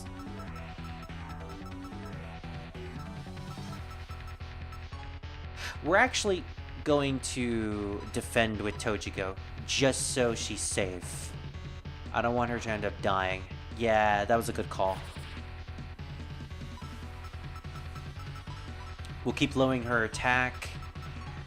Tojiko, you can use a life stone on a life shard on yourself. We're gonna keep you alive. You actually have some decent buffs and debuffs on your hand on you. And plus, as long as Miko casts Cult of Personality. Uh-oh. I already forgot what that does. I think it increases her stats by 1 depending on how many low-level enemies are on the field. So, yeah, she just increased all of her stats by 2 apparently. Either that or 1 because of Tojiko. Either way, not good. Now we're gonna have to summon. Who will be good for this? Well, we have our own Miko, but she's low HP.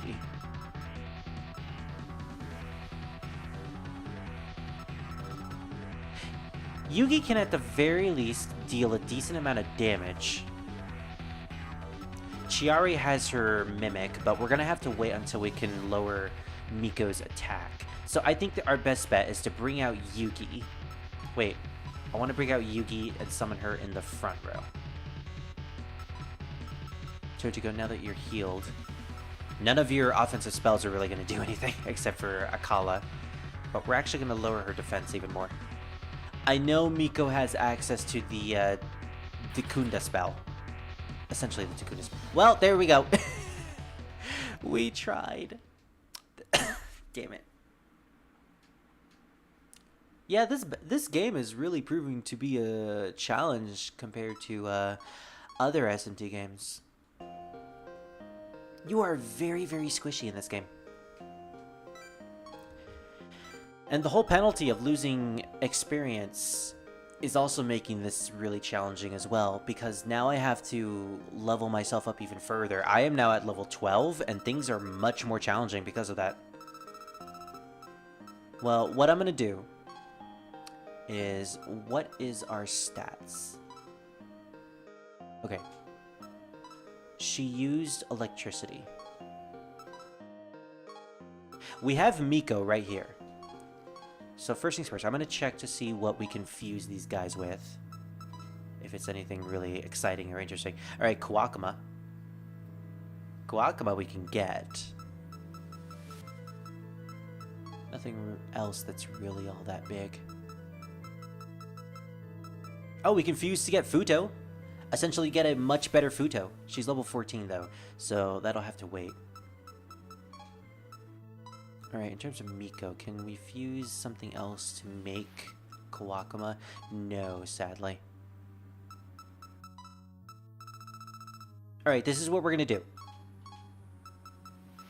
Affinity transfer. We're actually going to take Miko's affinities, because Miko is the one that we're fighting.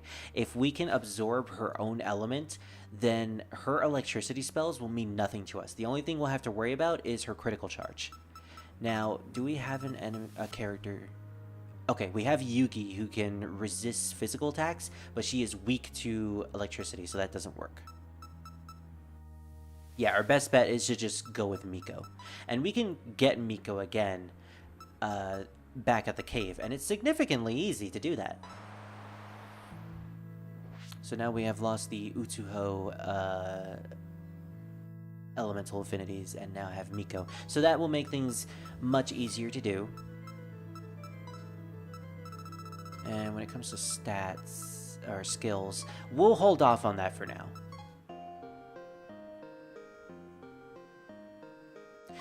We're going to... Okay, you know what? No. Is there any basic fusions that I can do here? Do we have Utsuha anymore? We do not.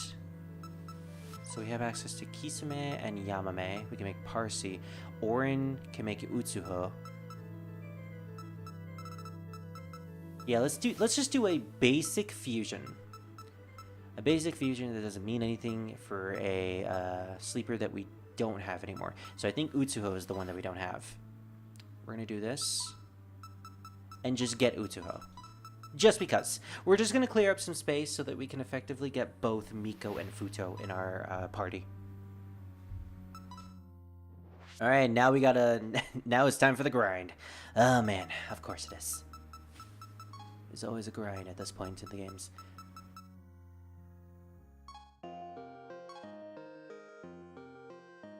Okay, so at this point, our best bet is to just try to get those two. See what type of fusions we can come up with having Miko and Futo in the same party. And then we're just going to try to see what type of skills we can inherit through sacrificing. Either sacrificing or skill transfer.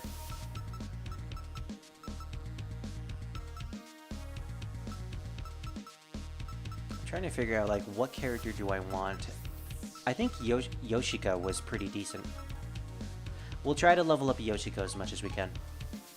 So we'll just have her in the front right here.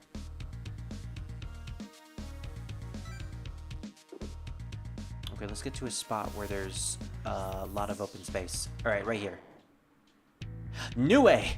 Okay, well this kind of just deters my plans. Nue and Kogasa.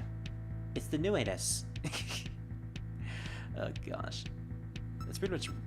That's pretty much changed my entire perspective on that character. Alright, well, these are new sleepers. How I'm gonna get them? Let's see. I'm gonna have to build up my SP meter now. So Kogasa is a Tsukumogami. I would assume she is ice elemental because she's usually associated with water because rain. So maybe we'll use fire on her. Have Yugi defend. Yoshika, you're going to use Azane on Kogasa to see if that also works. And we'll also use that on Nue to test things out too. Vision stab. Ooh, okay, so she is weak to thunder. And Kogasa is weak to fire. Alright, good to know. Now it all comes down to who do I want first. Alright, I'm sorry, Kogasa. But I just know my friend Laz is gonna hate me if I don't get Nue. In fact, let's get started. Let's love tap Nue. Oh gosh. Yes, this is the best Touhou game ever. You can actually love tap Nue. I mean, I know some people are into it. Actually, no. We're gonna just, since nobody has Agi, we're gonna have Sumireko use Agi there and then just have everyone else defend. Ooh.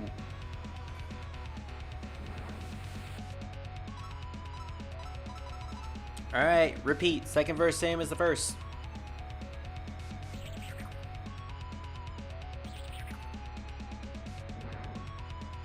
They don't hurt all that much, thankfully. And since they regained a small amount of their health, we're just gonna have to love tap them. Hey, critical! Okay, so Nue is an extra boss. I am going to guess that her pattern is going to be really, really difficult. Is it going to be the final spell that she has in the game, the bow attack? Or is it gonna be that really weird alien of Heiankyu thing? Or basically her survival. No, it's actually one of her non-spells. Is it? It seems like a very basic pattern, actually. Oh, basic pattern that I ended up getting hit by. She moves a lot, though. Is she moving a lot, or is it the fact that, her pattern was just moving a lot? Either way, we finally got her. Nue is now yours. She always has been. Also, I see somebody's pressing the hearts like crazy. Alright, so what can Nue do? She is also level 14. What the heck is with that ability that she has? Why is it just spazzing out? Super unknown. Okay. What does it do? Deep fog. Chance to apply blind to all enemies. Mimic. Super unknown. Strong random elemental attack to all enemies. Huh. Okay. What a very weird attack, but it fits Nue to a T. Is that the Nue-ness that people were describing? Yeah, I kinda knew it was you, Scar. Hello. Full name, Nue Hojo. Or, as I like to call her, Nuhuju. Ishnu. A Nue yokai. Yep, she also shares the name of her race. A Nue yokai. She shares her name with her species, has the power to turn any object into the unknown, causing it to look different depending on the observer. Her strange appearance is merely an illusion, so no one knows what she really looks like, or whether or not she actually has a Nis.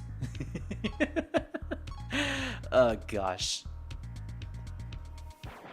That became a meme. The fact that she may or may not have a Nis. Alright, Kogasa, you're next. We're gonna use Agi on you just to get you weakened. And then Azane.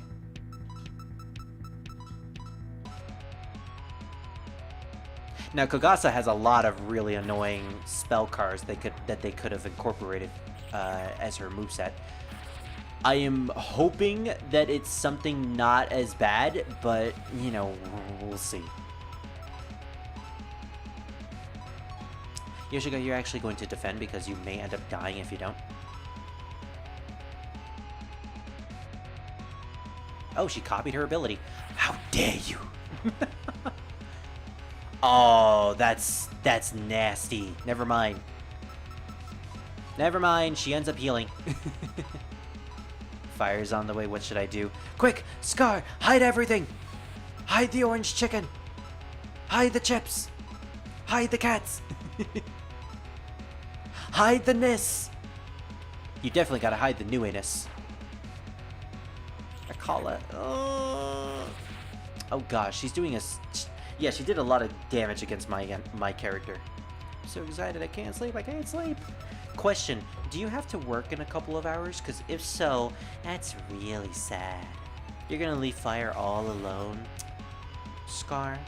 That's really, really sad. Scar, you're despicable. Alright, Kogasa. Oh, it's the rain attack. Literal rain. Alright, well, it's very, very slow rain, so, like, tiny movements. Tiny little taps. The tiny little tapping. It kind of just reminds me of the cane attacks that I managed to memorize through metronoming. Alright, we got her. Become one with me, Umbrella. Yay, we got the Umbrella Girl. Level 13. Akala, Sweep, Himedi, and Hidelo. Weak healing spell to all. Cure status condition for all allies. Okay, not bad. Absorbs ice and is weak to 2 elements. Full name, Kogasa Tatada. A Tsukumogami yokai of an abandoned umbrella. She is supposed to be scaring humans, but isn't very good at it. Works as a blacksmith from time to time. Curiously, Kogasa is the umbrella itself. The girl is simply an illusion to fool and surprise humans. Yeah, so she thrives and lives off of spooking people. She's actually perfect for the month of October. If she doesn't scare people, then she loses her reason for existence, and so she ends up disappearing. So in the game where you meet her in, she tries to surprise the protagonist. But because, you know, all of our human protagonists are just used to all this type of stuff, they don't find Kogasa scary whatsoever. And eventually, one of them ends up making her cry, which is kind of sad. Kogasa is such an adorable character. She's a fan favorite. There's a lot of fan favorites. Kogasa being one of them. Speaking of Kogasa, what can we fuse her into? Right, we can get Byakuren again. Chiari. Nothing really good. Nue. Nazin! We're gonna cheese it. It's the cheese rat. Nazrin. She gets some decent spells. Moderate force attack to one enemy. Confuse Mist. And Love Tap. Because she's a rat. High magic, high luck, because of course she has luck. Level 30 though, so we won't be getting her for quite a while. Nazrin, Shou's subordinate. She's a mouse yokai and a skilled dowser. She lives in Muenzuka. Muenzuka? Oh, that's like the underworld. Or not the underworld. That's the area in Touhou 9, the one where we meet Komachi and Eiki, where it's basically just a graveyard, where she collects items from the outside world. Alright, cool. She's also the subordinate to Bishomonten, the Japanese god of war. It's a pretty big deal, but they never really talk about it. Which technically makes her Shou's... Actually, wait, did it say it was she was Shou's subordinate? No, actually, she's not supposed to be Shou's subordinate. She's a Shou's commanding officer. Well, she basically rules over Shou. She was sent by Bishomonten to look after Shou, who's supposed to be his avatar. And a lot of people like to think that Nazrin, including Shou, likes to think that Nazrin is Shou's subordinate, when in fact it's the other way around. Which is funny because Shou is like a giant, is like a big adult-looking tiger female. And then you got Nazrin here, who's just a tiny little rat. She's a little ratto. She's a little ratto who's just searching for cheese. Unfortunately, we can't make her for quite a while, and we don't really have anything that can, we don't really have any good demons that we can make at the moment. Or, yeah, we really can't make anything at all. This is a really big sad, unfortunately. And honestly, it's not even worth making Kisame. Is there anything we can do with the Kadama? Because honestly, I'm kind of done bringing the Kadama all over the place. This level 1 Kadama. Kisame, Utsuho, Koishi. Okay, well if we fuse Koishi and Kadama, we can make Utsuho. So actually, is there something we can do with Utsuho? Gosh, just going through all this stuff. No, there's not really any good demons that we can make here. I guess, wait a minute. If we can fuse Kadama and Orin, who we don't have anymore. But that's the question. Is Orin a decent level? No, she's level 4. Yeah, that's not worth it. Fusing away Utsuho is level 15. Not level 15. Wait, how? What level is Utsuho? Level 14. Yeah, she's way too good for this. I guess if we use her as a sacrifice, or we give her away as a skill inheritant fodder. Although she doesn't really have all that great skills. Red Sun over Paradise is the only one that seems to be decent, but like, eh. Orin is good, she's a melee tank. Specifically, which Orin are we referring to? Because I'm kind of curious. You know what? We're going to use her as a sacrifice. We're going to use Utsuho as a sacrifice for a demon that we're potentially using right now. And that will be... who exactly? I'm not sure. I'm using Parsi a lot. I'm also using Tojiko a lot, too. Tojiko could be really good. Actually, you know what? Yeah, we're using Tojiko. We're going to sacrifice Utsuho into Tojiko. Sumideko is too weak to fuse the sleep. What do you mean? Okay, fine. Sumideko is too weak to fuse the sleeper. What? Oh, we can't do anything with Tojiko because she's a higher level than us. Okay. Scar, I know who you're referring to.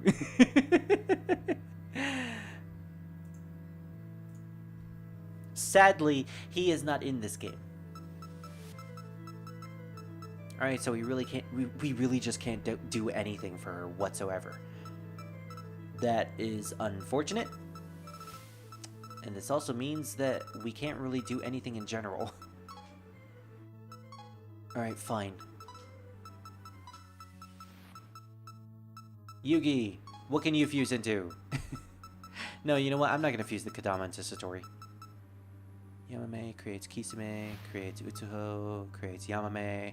Alright, Yamame, what can you fuse into?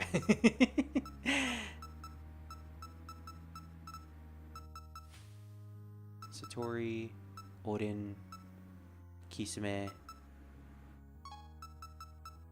Wait, do we not have Kisame anymore? No, we don't. And honestly, fusing Yamame into Kadama to create Kisame is not worth it. If we fuse Koishi with Kadama, it creates Utsuho. Yeah, that was our original plan. Chiari! I'm just trying to find out what I can do in terms of fusion fodder. Creates Yugi. Alright, so if we get rid of Yugi, what can we do?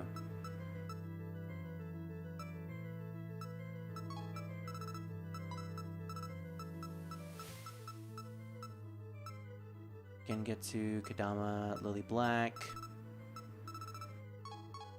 Alright, screw it. Sumideko, new plan. You're level 12? Alright, you're very close to the next level. Okay, what we're gonna do, we're just gonna grind. We're gonna go back to the area and we're just gonna grind like crazy. Although first we should definitely heal.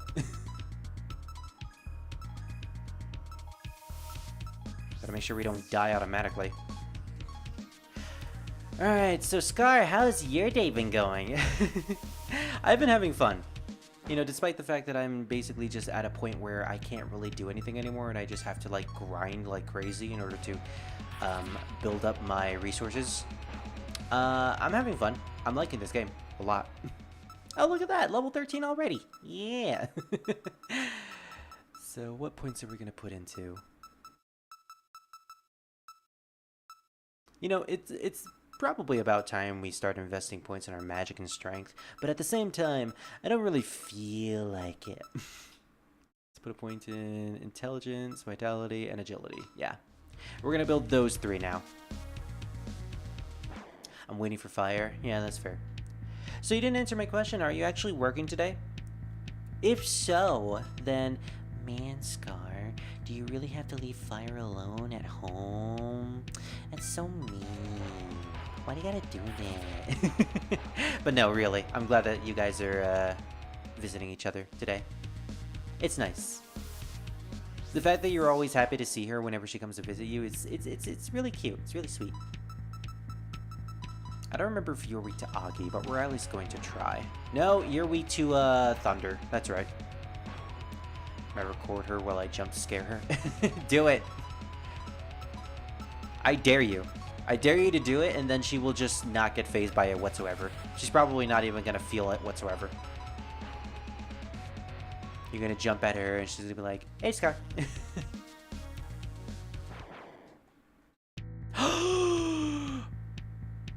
Well, we found the zombie. Now we found the master. Ugh, Sega? Really? I like Sega.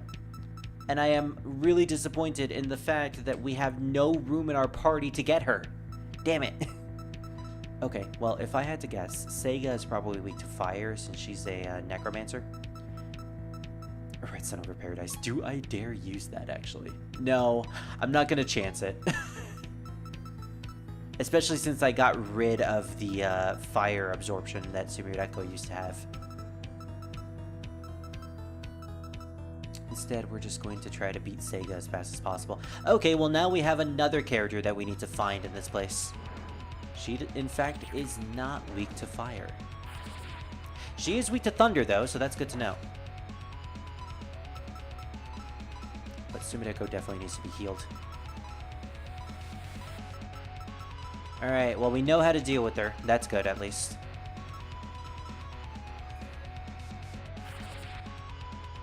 Well, she is something I mostly look forward to. True, true. I'm just happy for you guys. You know, the fact that you finally found someone and you're now in the general vicinity of them, and she likes to hang out with you, you like to hang out with her. You're just so close to each other, both metaphorically and physically. That's just nice to hear, you know? Sadly, we don't really have anything related to defeat Futo. But we'll at least try. We'll do a sweep. And then, right, we don't have Parsi in our party. That means we can't use force damage on Tojiko. Dang it. Okay, well, we've tried to hijack Futo, and her item is not really all that great. So instead, we're going to try to hijack Tojiko and just see what she does. In fact, I actually haven't seen what Tojiko can do. Let's do a simple hijack without lowering most of her health. Oh, that's bad. That's really, really bad. Oh, I hate this. I hate this. Her bullets go in like a thunder direction. I have never been a fan of this pattern at all. I really, really hate that. And I am glad we at least did a tiny bit of damage to her. 2 antidotes. Not worth it. Alright, note to self. I am never doing that again. Unless I need to get her in my party, I am not going to fight Tojiko.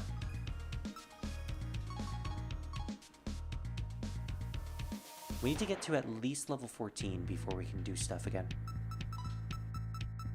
Sumireko's out of MP. Well, that's unfortunate. I'm about to pop a cap in the Necromancer. And then she uses her zombie to take it. Because of course she would do that. I mean, that is exactly what she does in the game. She has Yoshika take all the damage for her. Because, you know, when you have a willing and obedient zombie that follows your every single command, why wouldn't you just use them as a shield? You know what? Smart play on Sega there. Alright, what do you do, Yoshika? Oh, you have lasers. See, they're fast, but it's not that bad. Because barely anything is coming straight towards my general direction. This is actually kind of doable. Yeah. Why was Yoshika just suddenly the easiest thing to fight? Can't hold any more magic fabric? Oh, well, alright, well, let's just get some money then. Guess I'm grinding for money now when it comes to Yoshika. Okay. We're actually just going to do damage. We're not going to try to hijack them this time. Although we might try to steal money. If we can steal money, then I'm fine with that. If not, then, whatever. Let's not use Hizane, though. We are fighting Tojiko, after all. Who's just... I love Tojiko's sprite, by the way. She's just doing the can-can with her very tiny legs. The very tiny legs that are supposed to be ghosty legs, but, like... they still just look like tiny legs. That girl's got tiny legs! Quick, mock her! Oh, hey, crit. Okay, fine. I guess I will hijack your body. Man, you can't catch a break, can you, Tojiko? First, your pot gets burned by Futo, which means you can't reincarnate as an actual human being. And then your body gets hijacked by me. Man, you just can't win, can you? And then your wife becomes and then your husband becomes a woman. It's like, you know, you just have like the worst luck in the Touhou franchise, it seems. I actually wanted to take money from her, but like, alright, I guess I'm getting antidotes. Alright, can we shoot for another hijacking? In fact, let's just do a hijack right now. Can we hijack Tojiko? Honestly, this doesn't seem that... Okay, never mind. It does get pretty difficult when you do it at high health. Okay. That's a lot of wavy bullets.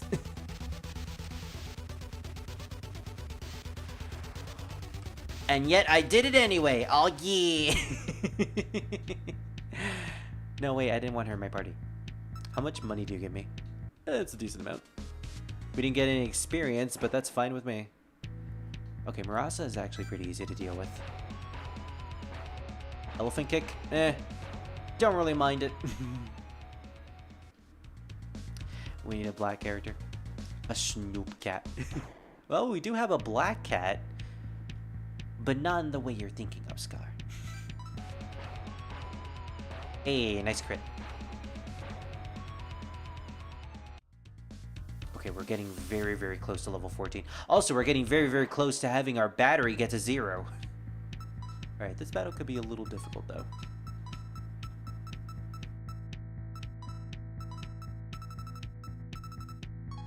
Yugi, you have a lot of MP that I haven't been using. So let's try to do something with you. Vision Snap, Tackle, Sweep. We'll try Vision Snap on Kogasa. No, I don't think that's actually going to work on her. We'll do a leg snap. Yes, we'll have our zombie snap her neck, or snap her leg, which is even worse. Oh. Okay, that's unfortunate. Alright, and with that done, we can take the alien. We can take the alien's-ness. The spell seems to be way better if you're just doing it vertically. Like, I don't need to move at all left or right to do this. I just need to move up and down and just go through the patterns. I did get hit, but that was mostly just me being cocky at the end.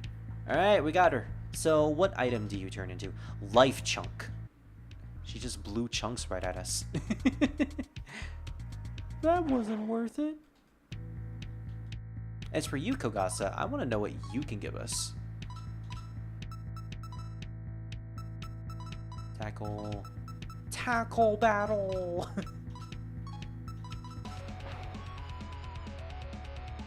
Cast Kogasa's skill. Ooh, okay, that's unfortunate. Oh, there goes my dog. Alright, I will be right back.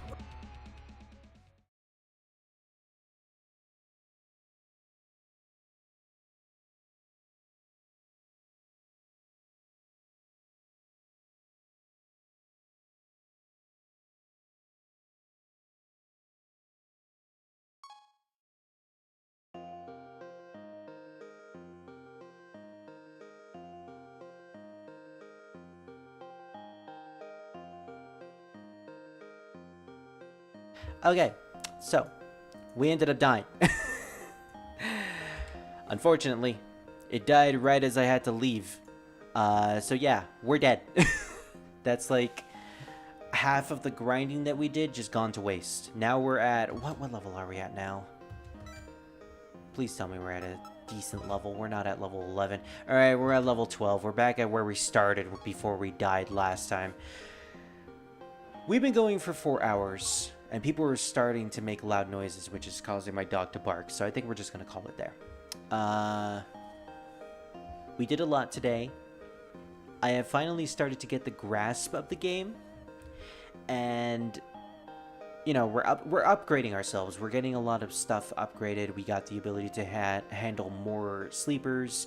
I'm starting to figure out how I'm going to dispute Sumireko's stats. And I think we're probably going to go with a magic build because physical seems fine and all, but magic seems to be really handy when I want to, you know, gain SP and I want to try to catch as many sleepers as possible. So what I'm going to do is I'm just going to focus on magic. I'm going to do a little bit more research to see what type of spells I can earn throughout the game. If it's nothing all that good, then yeah, I'll probably just not do that.